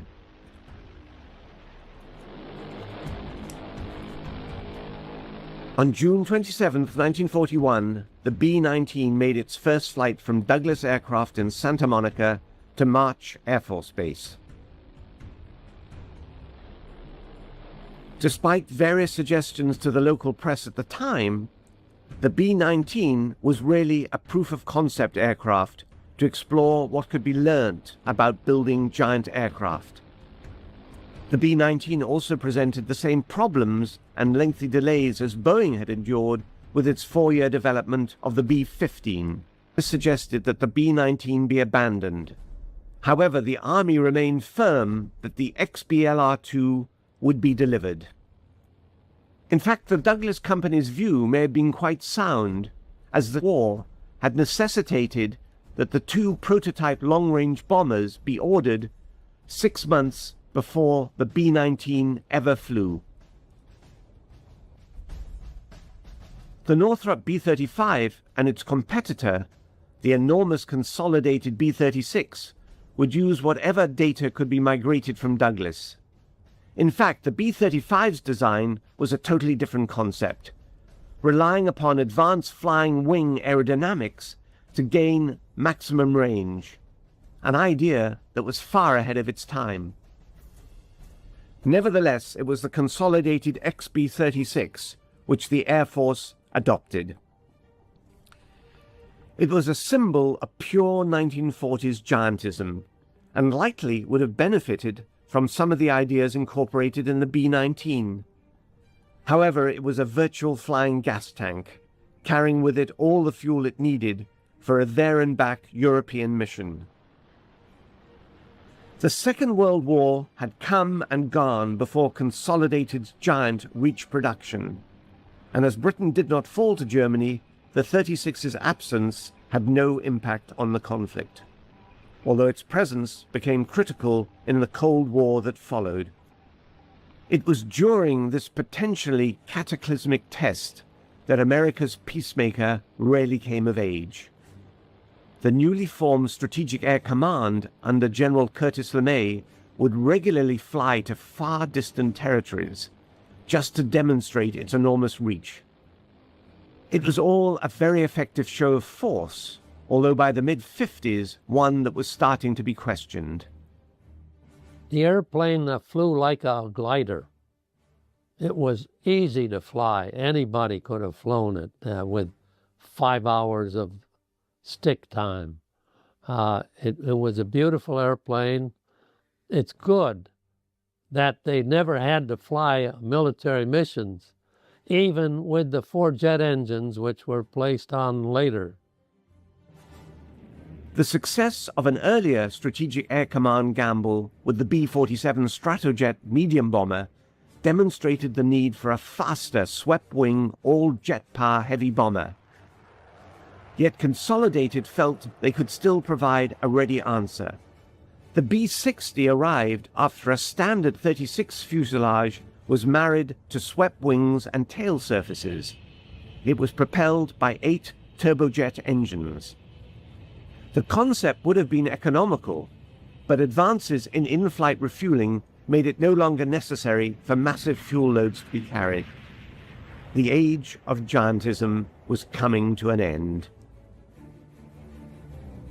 Strategic Air Command wanted a smaller, faster and more sophisticated heavy bomber, and Boeing's B-52 Stratofortress fitted the bill.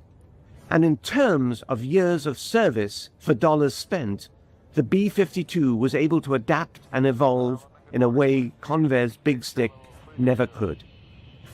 Still, credit where it's due. The B-36 was for a number of years America's sole intercontinental bomber and served as an effective deterrent, appropriately earning the type its other nickname, the Peacemaker.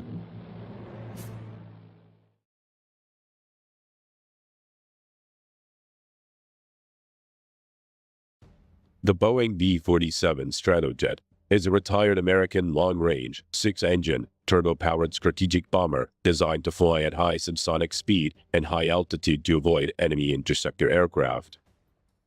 The primary mission of the B-47 was as a nuclear bomber capable of striking targets within the Soviet Union. The Boeing B-47 Stratojet was the perfect strategic weapon for its time, so feared by its enemies that the bomber never had to perform its lethal nuclear mission. Sadly, the B-47 also suffered losses on a scale that would be utterly intolerable today. Over its lifetime, 203 aircraft, or about 10% of the total procured, were lost in crashes, with 464 deaths. The B-47 arose from an informal 1943 requirement for a jet-powered reconnaissance bomber, drawn up by the United States Army Air Forces, or USAAF, to prompt manufacturers to start research into jet bombers. Boeing was among several companies to respond to this request. One of its designs, the Model 424, was basically a scaled-down version of the piston-engined B-29 Superfortress, equipped with 4 jet engines. In 1944, this initial concept evolved into a formal request for proposal to design a new bomber with a maximum speed of 550 miles an hour and a cruise speed of 450 miles an hour, a range of 3,500 miles, and a service ceiling of 45,000 feet. In December of 1944, North American Aviation, Convair, Boeing, and the Glenn Martin Company submitted proposals for the new long-range jet bomber. Wind tunnel testing had shown that the drag from the engine installation of the Model 424 was too high, so Boeing's entry was a revised design, the Model 432, with 4 engines buried in the forward fuselage. The USAAF awarded study contracts to all 4 companies, requiring that the North American and Convair concentrate on 4-engine designs to become the B-45 and the XB-46. While Boeing and Martin were to build 6-engined aircraft, the B-47 and the XB-48. The power plant was to be General Electric's new TG-180 turbojet engine. In May 1945, the von Kaumann mission of the Army Air Forces inspected the secret German aeronautics laboratory near Braunschweig. Von Kaumann's team included the Chief of Technical Staff at Boeing, George S. Schreier. He had heard about the controversial swept-wing theory of R.T. Jones at Langley, but seeing German models of swept-wing aircraft and extensive supersonic wind tunnel data, the concept was decisively confirmed. He wired his home office, stopped the bomber design, and changed the wing design. Analysis by Boeing engineer Vic Gansa suggested an optimum swept-back angle of about 35 degrees. Boeing's aeronautical engineers modified the Model 432 with swept wings and a tail to produce the Model 448, which was presented to the USAAF in September 1945. It retained the 4 TG-180 jet engines in its forward fuselage, with 2 more TG-180s in the rear fuselage. The flush-mounted air intakes for the rear engines were inadequate, while the USAAF considered the engine installation within the fuselage to be a fire hazard. The engines were moved to streamlined pylon-mounted pods under the wings, leading to the next iteration, the Model 450, which featured 2 TG-180s in a twin pod mounted on a pylon about a third of the way outboard on each wing, plus another engine at each wingtip. The Army Air Force liked this new configuration, so Boeing's engines refined it, moving the outer engines further inboard about 3/4 of the wingspan. The fin wings provided no space for tricycle main gear to retract, so it would have needed a considerable bulge in the fuselage after the bomb bay for lateral stability. The only way to get a bomb bay long enough for an A-bomb was to use a so-called bicycle landing gear. The 2 main gear assemblies, arranged in a tandem configuration, and outrigger struts filled to the inboard engine pods. As the landing gear arrangement made rotation impossible, it was designed so that the aircraft rested on the ground at the proper angle for takeoff. Pleased with the refined Model 450 design, in April 1946, the USAAF ordered 2 prototypes to be designated XB-47. Assembly began in June 1947. The first XB-47 was rolled out on September 12, 1947. According to the aviation authors, Bill Gunston and Peter Gilchrist, Boeing subjected the first prototype to one of the most comprehensive ground test programs ever undertaken. The XB-47 prototype flew its first flight on the 17th of December 1947, with test pilots Robert Robbins and Scott Ulster at the controls. It lasted 27 minutes, flying from Boeing Field in Seattle to Moses Lake Airfield in central Washington state. While not experiencing major problems, the emergency hotwire system was needed to raise the flaps and the engine fire warning indicators falsely illuminated. Robbins stated that it had good flight characteristics. Robbins had been skeptical about the XB-47, saying that before his first flight, he had prayed, "Oh God, please help me through the next 2 hours." Robbins soon realized that he had an extraordinary aircraft. Chet Yeager also flew the XB-47, noting it was so aerodynamically clean that he had difficulty landing on the Edwards Lake bed. In February 1949, Russ Schley and Joe Howell broke all coast-to-coast speed records, flying from Moses Lake Air Force Base to Andrews Air Force Base, averaging 607.8 miles per hour. During an early flight test, the canopy came off at high speed, killing pilot Scott Ulster. The aircraft was safely landed by the co-pilot. The accident resulted in a canopy redesign and the hiring of pilot Tex Johnston as chief test pilot. The second XB-47, designation 46066 prototype, first flew on the 21st of July 1948, and, following its delivery to the USAF in December of that year, served as a flying testbed until 1954. Its final destination was Chanute AFB, where it was used as a maintenance and familiarization aircraft. The second prototype was equipped with the more powerful General Electric J47GE-3 turbojets. The first prototype was later retrofitted with these engines. Flight testing of the prototypes was careful and methodical, since the design was so new in so many ways. Both XB-47 prototypes were test flown at Edwards Air Force Base. The first XB-47, designation 46-065, was disassembled and scrapped in 1954, making the second prototype, 46-066, the sole surviving XB-47. In late 2015, the Flight Test Historical Foundation began fundraising to purchase XB-47 for relocation to the Flight Test Museum at Edwards Air Force Base. The purchase was completed in August 2016, and, on September 21st, the aircraft arrived at Edwards Air Force Base for reassembly, restoration, and eventual display at the Flight Test Museum. By mid-1948, the USAF's bomber competition had already been through one iteration, pitting the North American XB-45 against the Convair XB-46. The expectation was that the B-45 production would be terminated if either of the remaining 2 designs in the competition, the Boeing XB-47 and the Martin XB-48, proved superior. It is sometimes claimed that the final production decision was made as a result of Boeing President Bill Allen inviting USAF General K.B. Wolfe in charge of bomber production, for a ride in the XB-47. A formal contract for 10 aircraft was signed on the 3rd of September 1948. The XB-47, which looked nothing like contemporary bombers, was described by Boeing as a sleek, beautiful outcome that was highly advanced.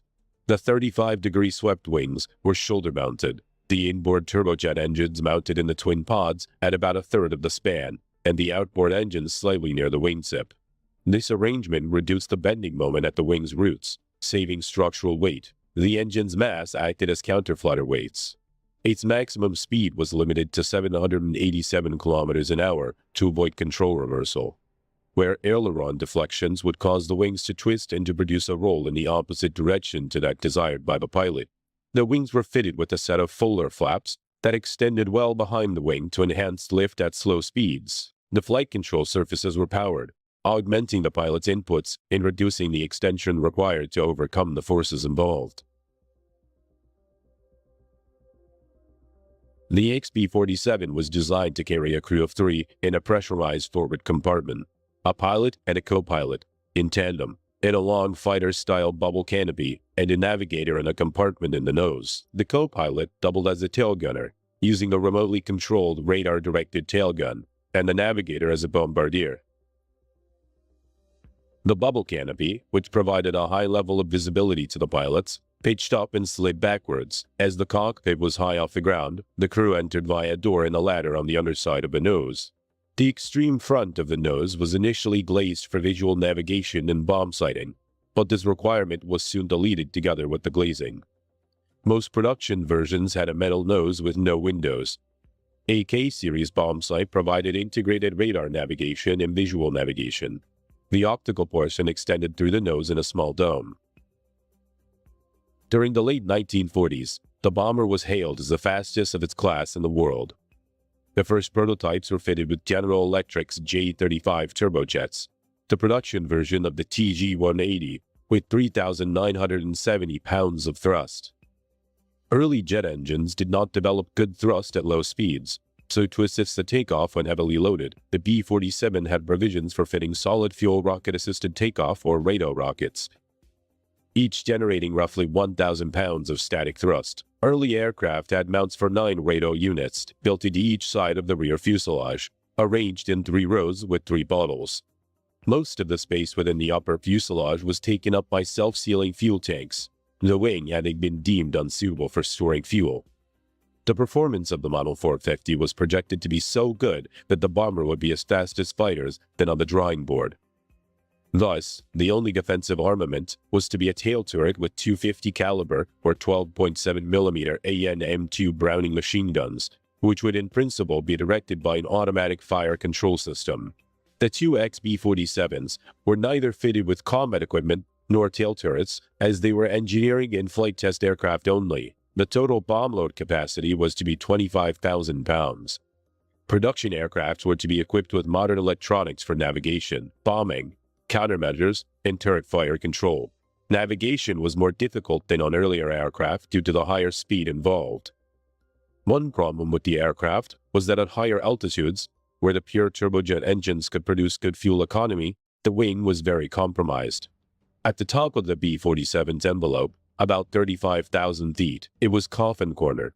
That means at this level, which produced the most range at most weights due to fuel consumption, there was an envelope of 9.3 kilometers an hour between maximum Mach and stall speed. For the B-47 to cross the Atlantic Ocean, it had to be flown this high. Due to its rudimentary autopilot, the pilot had to leave it turned off and spend up to 8 hours diligently monitoring the airspeed and adjusting the throttles to avoid going into stall. The aircraft was so aerodynamically clean that the rapid descent from higher cruise altitude to the landing pattern required dragging the deployed rear landing gear. The relatively high wing loading required a high landing speed of 330 kilometers an hour. To shorten the landing roll, USAF test pilot Major Guy Townsend promoted the addition of a 32-foot German-invented ribbon drag chute. Thrust reversers had not been developed at this time. For the same reason, the B-47 was the first mass-produced aircraft to be equipped with an anti-skid braking system. A related problem was that the aircraft's engines would have to be throttled down on landing approach. Since it could take as long as 20 seconds to throttle them back up to full power, the bomber could not easily do a touch-and-go momentary landing.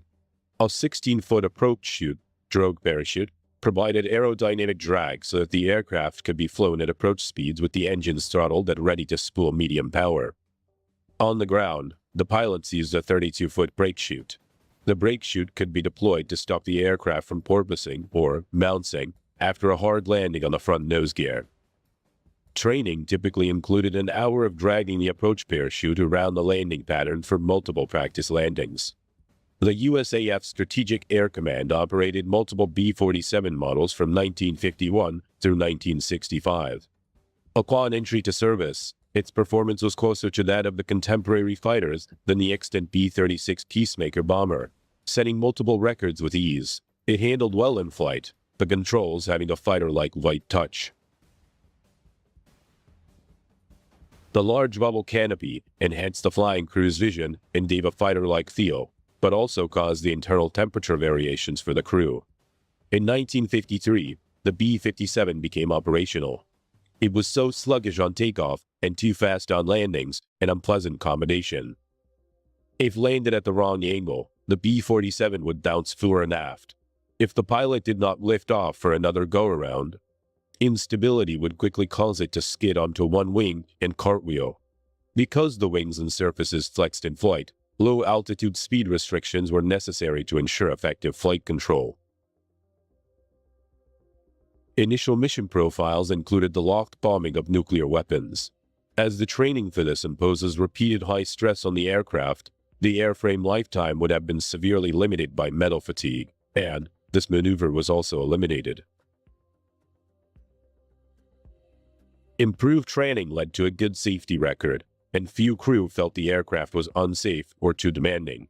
But apparently there were some air crews who had little affection for the B-47. By 1956, the USAF had 28 wings of the B-47 bombers and 5 wings of B-47 reconnaissance aircraft. The B-47 was the first line of America's strategic nuclear deterrent, often operating from forward bases in the UK, Morocco, Spain, Alaska, Greenland, and Guam. B-47s were often set up on the 1/3 alert, with a third of operational aircraft available sitting on handstands or an alert ramp adjacent to the runway, landed with fuel and nuclear weapons, crews on standby, ready to attack the USSR at short notice. Crews were trained to perform minimal interval takeoffs, one bomber following another into the air at intervals of as little as 15 seconds to launch as fast as possible. MITO could be hazardous, as the bombers left wingtip vortices and general turbulence behind them. The first-generation turbojet engines, fitted with water injection systems, also created dense black smoke. The B-47 was the backbone of SAC until 1959, when the B-52 began to assume nuclear alert duties and the number of B-47 bomber wings started to be reduced. B-47 production ceased in 1957, though modifications and rebuilds continued. Operational practice for B-47 bomber operations during this time went from high-altitude bombing to low-altitude strike, which was judged more likely to penetrate Soviet defenses. Crews trained in pop-up attacks, coming in at low level at 787 kilometers an hour and then gliding abruptly near the target before releasing a nuclear weapon. One of the more notable mishaps involving a B-47 occurred on the 5th of February 1958 near Savannah, Georgia, in the so-called 1958 Tybee Island B-47 crash. A B-47 based at Homestead AFB, Florida, was engaged in a simulated combat exercise against an F-86 fighter. As was the practice at the time, the B-47 was carrying a single 76,000-pound or 3,400 kilo Mark 15 nuclear bomb without its core. During this exercise, the two aircraft collided. The F-86 crashed after the pilot ejected, while the B-47 suffered substantial damage, including loss of power and one outboard engine. After 3 unsuccessful landing attempts at Hunter Air Force Base, the bomber pilot had to soft-drop the Mark 15 weapon off the coast of Savannah, Georgia, near Tybee Island, after which the B-47 landed safely. Despite an extensive 9-month search, the unarmed bomb was never found. Additional fatigue problems appeared later, especially in the upper fuselage longerons, but for the most part, B-47s were cleared for flight. Although the response to the emergency was ultimately successful, the results were not immediate. Despite a dramatic dip in flying hours, there were 22 more B-47s destroyed in 1958. Not until 1960 did the corrective efforts take full effect, and as the B-52 fleet grew, economics dictated that the B-57 phase-out would follow. By 1966, only 16 B-47s were left operating. For a time, the B-47's high performance and diligent crew provided the United States with overwhelming strategic advantage, but the experience was a sobering one. SAC learned from it. It vastly improved training and flying safety procedures, and the B-52 quickly became the Air Force's principal nuclear bomber. The final recorded flight of a B-47 was on the 17th of June, 1986, when a B-47E was restored to flight-worthy condition for a one-time ferry flight. This aircraft was flown from Naval Air Force Weapons Station, China Lake, California, to Castle Air Force Base, California, for static display at the Castle Air Museum, where it patiently resides.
One thing you'll find, it certainly flies a lot different than the airplanes you've been working with before.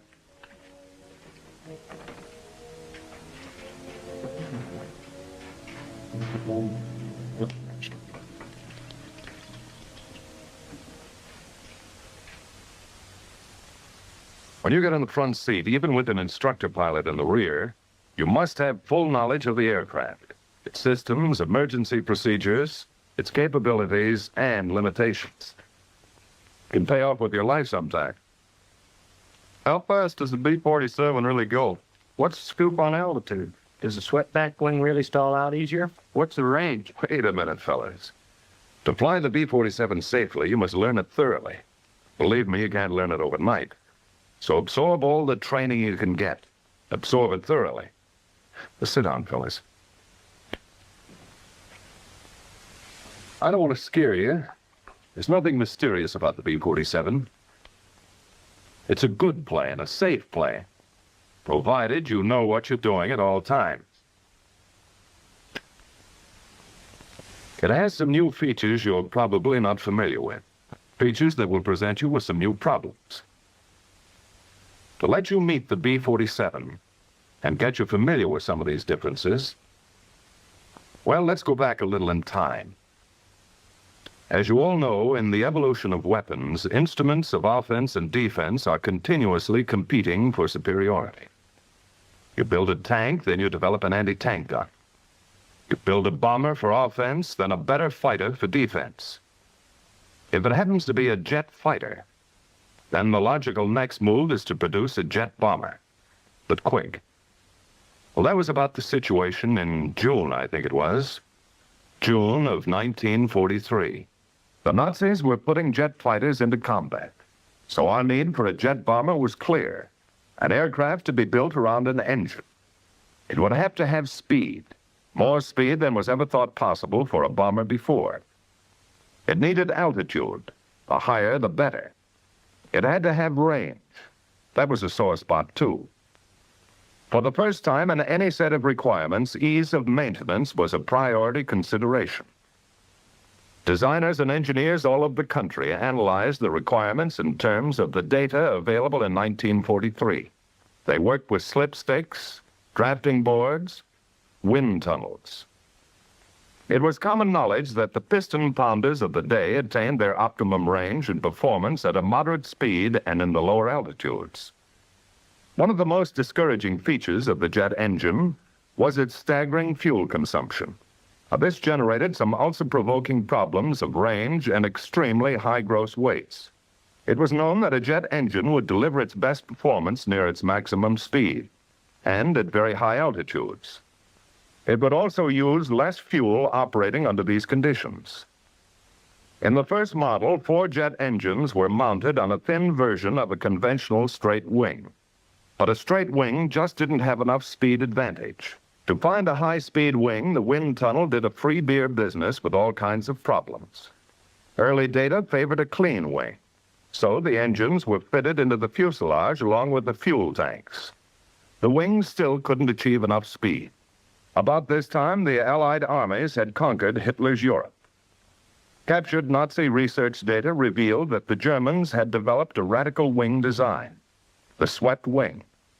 The plans indicated that the wing could withstand extremely high speeds. Wind tunnel tests confirmed this fact, but it also revealed some sobering problems of sweepback. By increasing the angle of sweep, you can increase the critical speed of the airfoil. But as you increase the angle of sweep, you decrease the span. Since the range of any airfoil is a function of span, they had to compromise to get the maximum of both speed and range. The wind tunnel and slide rule discovered problems of lateral control at the lower air speeds caused by the tendency of the outer portion of the swept wing to stall first. So the problems of lateral control were reduced by designing large aileron and flap areas. To keep the wing clean, the engines were kept in the fuselage along with the fuel. However, with this arrangement, an engine fire could be disastrous. The insulation required to protect the fuselage and fuel was impractical. The engines were too inaccessible for maintenance, so they were fitted below the wing. When the outboard engine nacelle was added, the problems of lateral control were further reduced.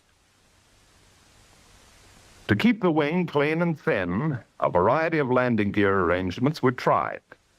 As the design progressed, the tandem gear came into the picture, retracting the main gear along the center line of the fuselage. This looked like the answer. In order to accept the high load factors imposed upon it during all flight conditions, the thin wing had to be extremely flexible. So the wing was designed to move through a 17-foot arc at the tip. The wind tunnel experiments on this flexible model were severe. The tunnel's wind currents worked the model over in every possible attitude of flight, subjecting it to every speed condition from the slowest up to disintegration. Here, engineers discovered some disadvantages of the swept wing, like additional weight for wing structure, tough problems of lateral control at low airspeeds, longer takeoff and landing rolls due to the necessary high speeds. But the speed potential of a swept wing was worth accepting the disadvantages. By November 1945, the present configuration and arrangement was pretty well firmed up, and Boeing began to build 2 prototypes incorporating a 35-degree angle of sweep in the wing. On December 17, 1947, 44 years to the day after the Wright brothers made aviation an airborne reality at Kitty Hawk Beach, the jet bomber idea went on trial. A Stratojet was all set to try its wing, and they worked.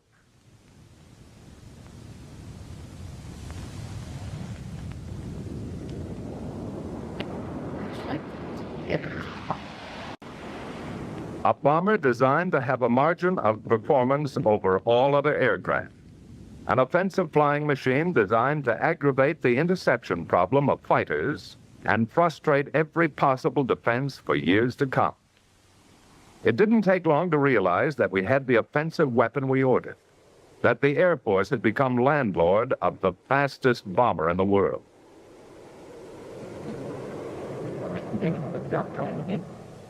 The first airplanes that rolled off the assembly lines at Wichita were subjected to intensive tests by a composite group of Air Force specialists. They learned the airplane the hard way during extensive, sometimes merciless, operational suitability tests. A lot of plain old hard work to learn if it was a safe airplane, how to maintain it, what supplies, facilities, and personnel were needed. The test program paid off in a big way for the Air Force. Sizable dividends in knowledge and experience. For instance, they learned some very important facts about landing. Don't land the front gear first. If you do, the rear gear is forced down and the airplane is flying again at a dangerous angle of attack. Under normal conditions, don't pull the drag chute in the air, because it will decelerate the plane into a stall condition and may prove dangerous if the plane is too high. The chute can correct for many things in a landing, such as drifting in a crosswind, bounce on landing, or too fast an approach. However, it should not be used as a pilot error corrective measure. With their test, the men of the project were able to discover many of the shortcomings and limitations of the B-47 early, so that the manufacturer could correct for them and minimize the modifications necessary on the mass production model. Here's a bird that will perform successfully if you, the people who will make the decisions at the controls, will only spend the effort to learn and adapt to a new set of flying problems and characteristics. That's your mission. When you've completed that mission, you'll be B-47 crew members yourselves. You know, the B-47 is a pretty outstanding airplane on the ground, too. It's covered with maintenance access panels to help the men behind the flying crews to do their jobs in less time than previous bombers required. Packing that handy drag chute is no problem either. It's almost as easy as putting dirty clothes in a barracks bag. Your B-47 needs an amazing volume of fuel for a long-range operation. In a jet airplane, fuel is a critical item. Every phase of your mission plan, range, endurance, as well as takeoffs and landings, gives fuel quantity a high priority. So your cockpit fuel gauges read in pounds and not in gallons. This lets you know at a glance the weight of the fuel available in your tanks, and what's more important, the amount of power you have to complete your mission. Now that you're here to become B-47 crew members, it won't be long until you find out for yourselves that operating a B-47 is an elaborate and serious enterprise. So you plan seriously for every detail of the mission. Just keep in mind that with the high speed and limited fuel, your mission plan for this aircraft has to be right the first time. Now, actually, a B-47 mission plan is less complicated, but a lot more critical than mission plans for the aircraft you have been flying. Anyone who has flown the airplane on a few missions will tell you that you can get the complete advantages out of every feature of the B-47 if you will plan every phase of its operation. In the air, you know, you're going to be your own flight engineer. Even so, planning your missions in a B-47 is really simpler than with previous bombers. You don't have the old string of problems like cowl flaps, mixture controls, manifold pressure, and so forth. But you do have some new problems to consider with the airplane. And you'll have the solution right with you, as standard an item as your oxygen mask and crash helmet. If you're serious with your mission plan, it's like a guarantee in writing that you'll be getting the maximum performance out of the airplane. There's only one altitude for the best range. Since it's based largely on gross weight, your mission plan figures the fuel you're going to use for taxi and takeoff, and during climb to altitude. In order to maintain your optimum altitude at all times, you allow for the rapid decrease in gross weight by use of a climbing flight plan. But with a serious approach to your mission planning, you can pretty accurately estimate all the variables and get the maximum performance from every feature of the airplane. To guarantee that you'll be around to collect some of those fogies you're building up, don't be in too big a hurry when you get out to the airplane. It's never a bad idea to start things off discussing the status of the airplane with the crew chief. He won't be around if you need him upstairs. Flying this brute makes large demands on all the plane driving experience you've ever logged. So don't slough off anything on that exterior inspection.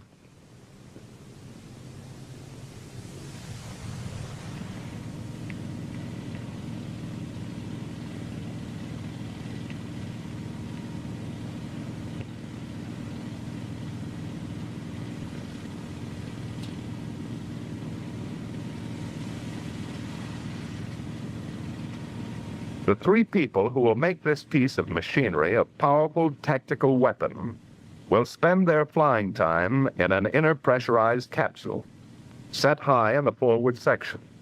The cockpit checklist is designed to save time and fuel on the ground, because every minute the engine runs on the ground cuts a big chunk off your flying range. To complete the cockpit check requires interphone conversation between the three crew members and the man on the ground. Let's have an interphone check. Co-pilot ready. Navigator all set. Crew ready. Ready to check surface control. Boost off. Right aileron up. Left aileron down. When you're flying at high speeds, the air exerts an extremely heavy force on all the control surfaces. In this airplane, you have the option of greatly reducing the effort involved by cutting in the hydraulic power control system, the boost, to all the control surfaces.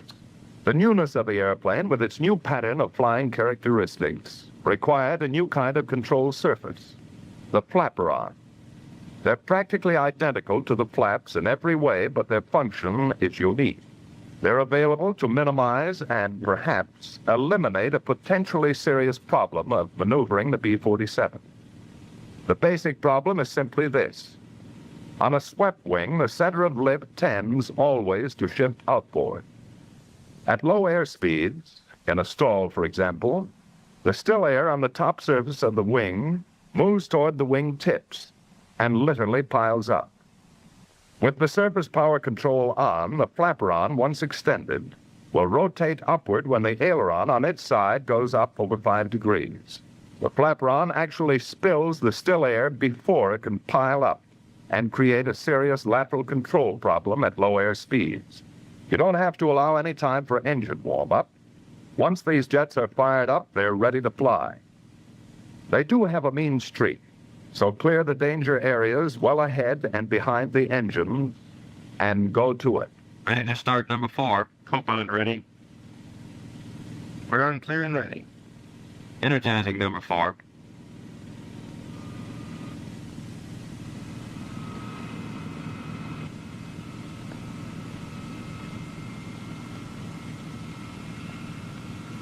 %. Start on 4.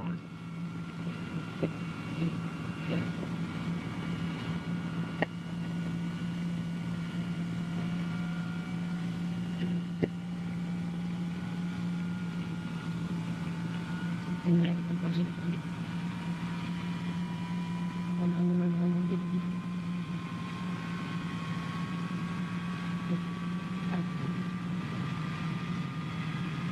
around number 4, ready for 5. Don't be in too big a hurry to get them all there. There's no easier way to wash out a jet engine than poor starting technique.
Taxi out with 2 engines.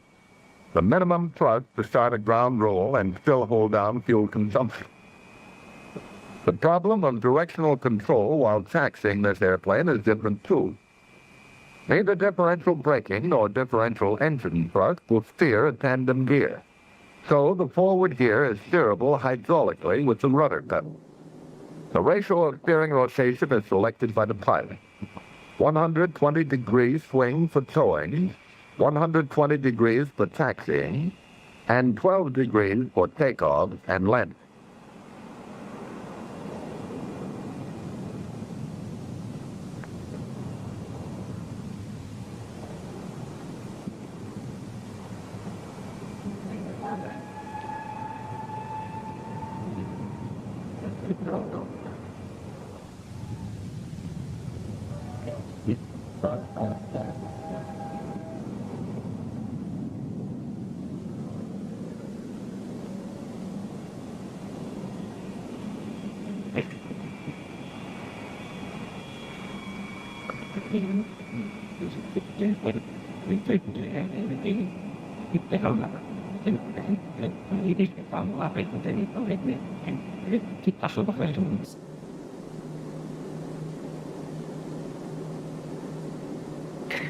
Once you're lined up on the runway, all you need is the final check and power for the takeoff roll.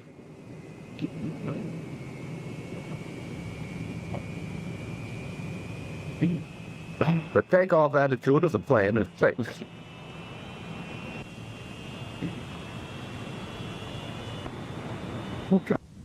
You always take off and land with full flap.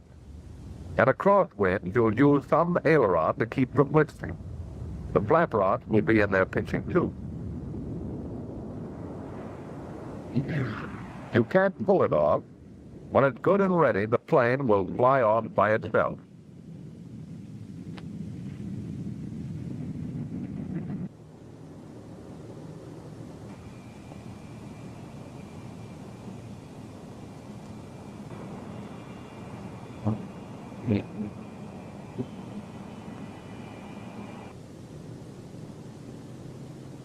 You never have to milk up the flap.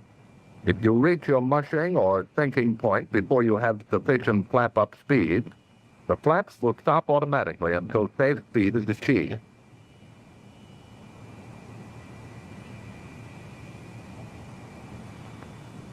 Because of the inefficiency of jet engines at low air speeds, the plane requires a considerably longer ground roll.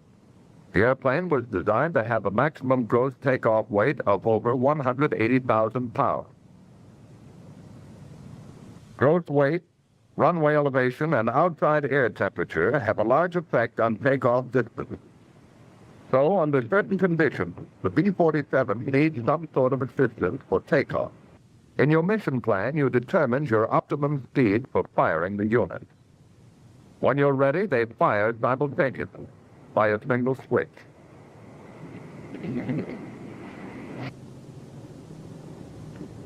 Here we go.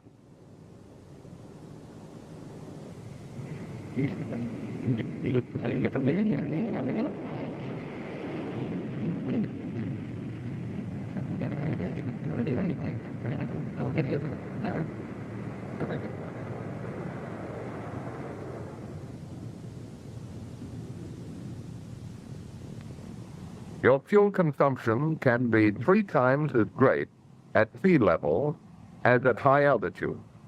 Since the only way to lean out is to go up, climb to optimum cruise altitude as quickly as possible. Of course, the best indicated climb speed will decrease with altitude. So take it up at the airspeed you figured to be best in your mission plan. From here on, there are only 2 things that will affect range: your throttle and your altitude. At altitude, you'll get the maximum range and performance out of the airplane by following the gradual climbing flight path you sketched in your mission plan. So after leveling off, stay at a constant Mach number and a pretty constant power setting. There's something else you're going to appreciate about this airplane. Danger from engine fire is greatly minimized. For one thing, all the fuel aboard is in the fuselage. So if you ever have a fire, all you need to do is cut off the flow of the fuel to the engine and isolate the engine with the fire button, and the fire should go out. No CO2 required. In a B-47, you're flying the fastest and safest means of round-trip transportation from a forward base to any target in the world. Speed and altitude are your principal defense. You have a comfortable margin on almost everything else that flies. Many times on your missions, you're going to want it to operate as close to the speed of sound as possible. Practical and safe. There's an interesting point about that. One I didn't know about before anyway. It seems a curious old German scientist named Mach discovered that the speed of sound varies with the temperature of still air. Now, generally speaking, as you go up into the higher altitudes, the air gets colder and the speed of sound decreases. In the new group of expressions you'll be picking up around here, the speed of sound is known as Mach 1. Your B-47 is built to safely approach a certain percentage of Mach 1. Knowing how to operate within your allowable percentage is going to help you become one of those ripe old pilots someday. The percentage you are allowed is about as critical as your paycheck. As a matter of fact, your critical speed is called your critical Mach number. The airplane has a purposeful instrument called a Mach meter, which calibrates your true airspeed in terms of Mach. It saves a lot of mileage on your slide rule and lets you know at any time the ratio between the speed you're flying and the speed of sound. For example, at 0.75 Mach, you're moving along at 75% of the speed of sound at your altitude. B-47 stall characteristics are good. They do have one feature, though, that you'd better dig in and learn all about. An aerodynamic effect called buffeting. On the B-47, it amounts to a vibration all over the airplane that can build up to a violent and dangerous shaking under certain conditions. It starts when the smooth airflow across the airfoils begins to separate in any stall. As the flow separation increases, drag increases rapidly, and the airplane begins to buffet. If it gets to an advanced stage, the controls become ineffective. In a high-speed stall, advanced buffeting means that you're on the edge of serious trouble because you're approaching your critical Mach number. All airplanes have a critical Mach number, but very few have the power to reach such a high speed. But the B-47 has more than enough power to reach its critical Mach. To get the most efficient use of the airplane's capabilities, you have to fly at a speed that is very close to your critical Mach number. You can slip the B-47 right up next to its critical Mach limit and either cruise there safely or clobber yourself. It's your own personal choice to make. If you ever do get in trouble, here's what's happening. As a multi-engine jet jockey, you have to fly inside a couple of rigid speed curves. On one side, your stall speed increases with altitude. On the other, high-speed buffeting speed decreases with altitude. The higher you go, the narrower the operational range gets between a high and low-speed stall in level flight. It's possible to reach an altitude where you will stall out in level flight. If you do get up against your critical Mach number and into buffeting, it takes time to back off. To slow down in a reciprocating airplane, normally all you had to do was either decrease power or climb. But in a jet airplane, to minimize the possibility of flameout, your minimum RPM automatically gets higher with altitude. So at the higher altitude, even with the throttles back to idle, you will be cruising at a very high RPM. To climb would only put you farther into the corner.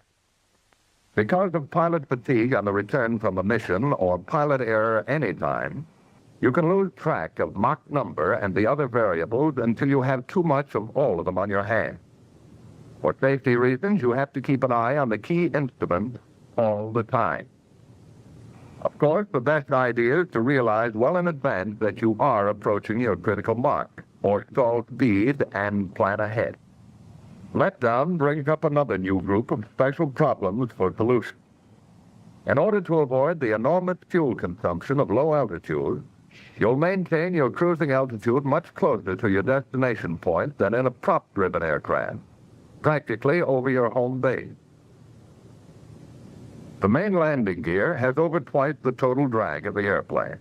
They act as your dive brakes. The rear gear and outriggers can be lowered at very high indicated airspeed. The front gear is lowered as soon as the aircraft has decreased speed to below 174 knots. Just hold the best indicated airspeed you estimated in your mission plan and come on down.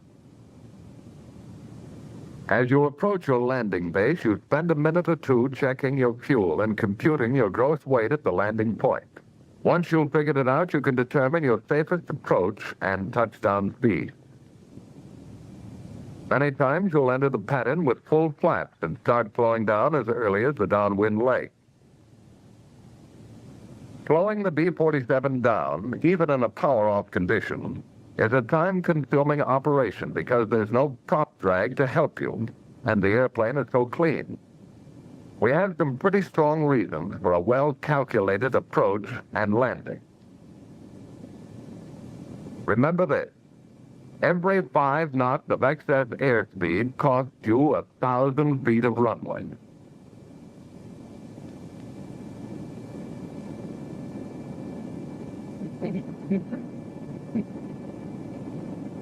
Once you're committed to a landing, don't hold the airplane on. For the best landings, you let the 2 main gears touch simultaneously. But it's still a good, safe landing if the rear gear touches first and the forward unit settles easily on the runway. In a crosswind during both takeoff and landing rolls, you can hold the wings level with the aileron.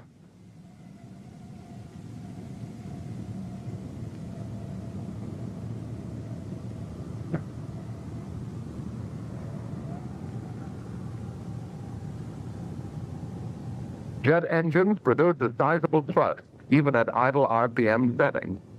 It takes about twice as long to go from idle to 100% as from 50% to 100%. So maintain about 50% RPM until you're certain of landing or going around. Remember, there's no lift across the wing from propeller. So if it's necessary to refuse a landing, decide it as early as possible and open the throttle.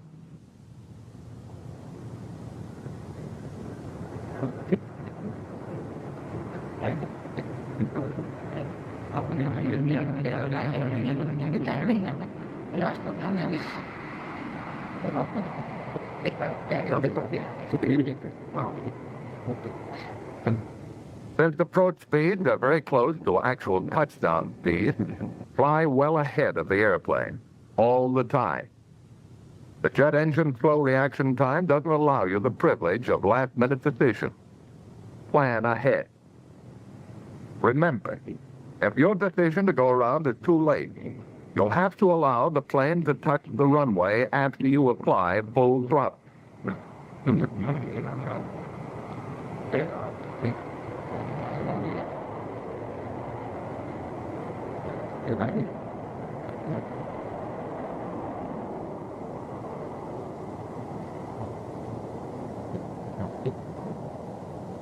You can cut your ground roll almost in half by releasing the drag chute as you contact the runway.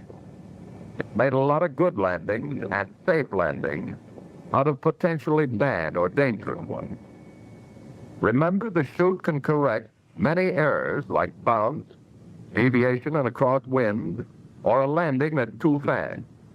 It's most effective at higher speeds, so get it out as soon as you can. If necessary, anti-skid brakes and chute can be used simultaneously. However, it saves a good deal of tire and brake wear if you wait until the plane has decelerated a good deal before applying the brakes. In the evolution of weapons, the instruments of offense and defense are competing continuously for superiority. The arsenal of flying machines, the advantage of speed has formerly been the exclusive province of fighting.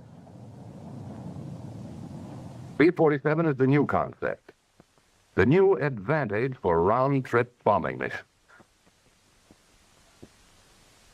For a long time to come, the B-47 will be the best answer, possibly the best solution, for the largest problems of delivering bombs to targets and getting flight crews home safe.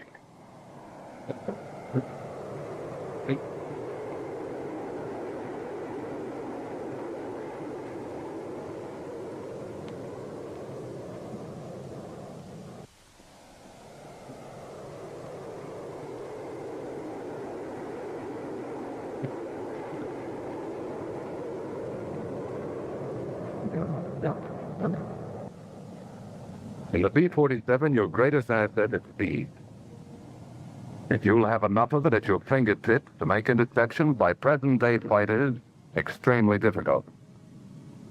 The B-47 has a way of flying all its own.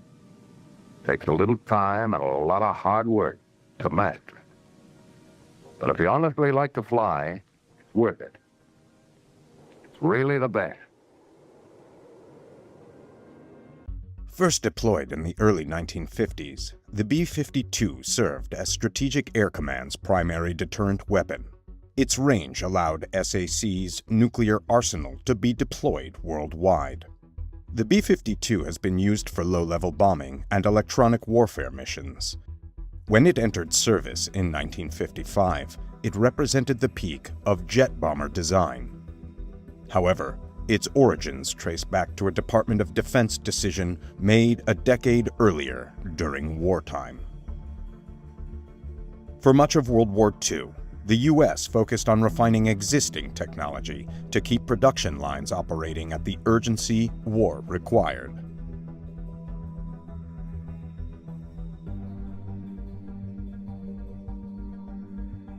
Piston engines saw significant advancements. These power plants propelled every American aircraft that engaged in the intense air battles of World War II.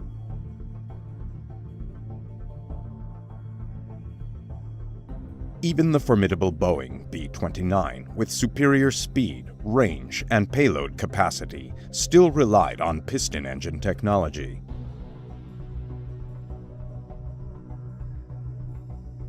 The B-29 was considered the pinnacle of aviation, but its technological superiority was quickly eclipsed by a new generation of aircraft.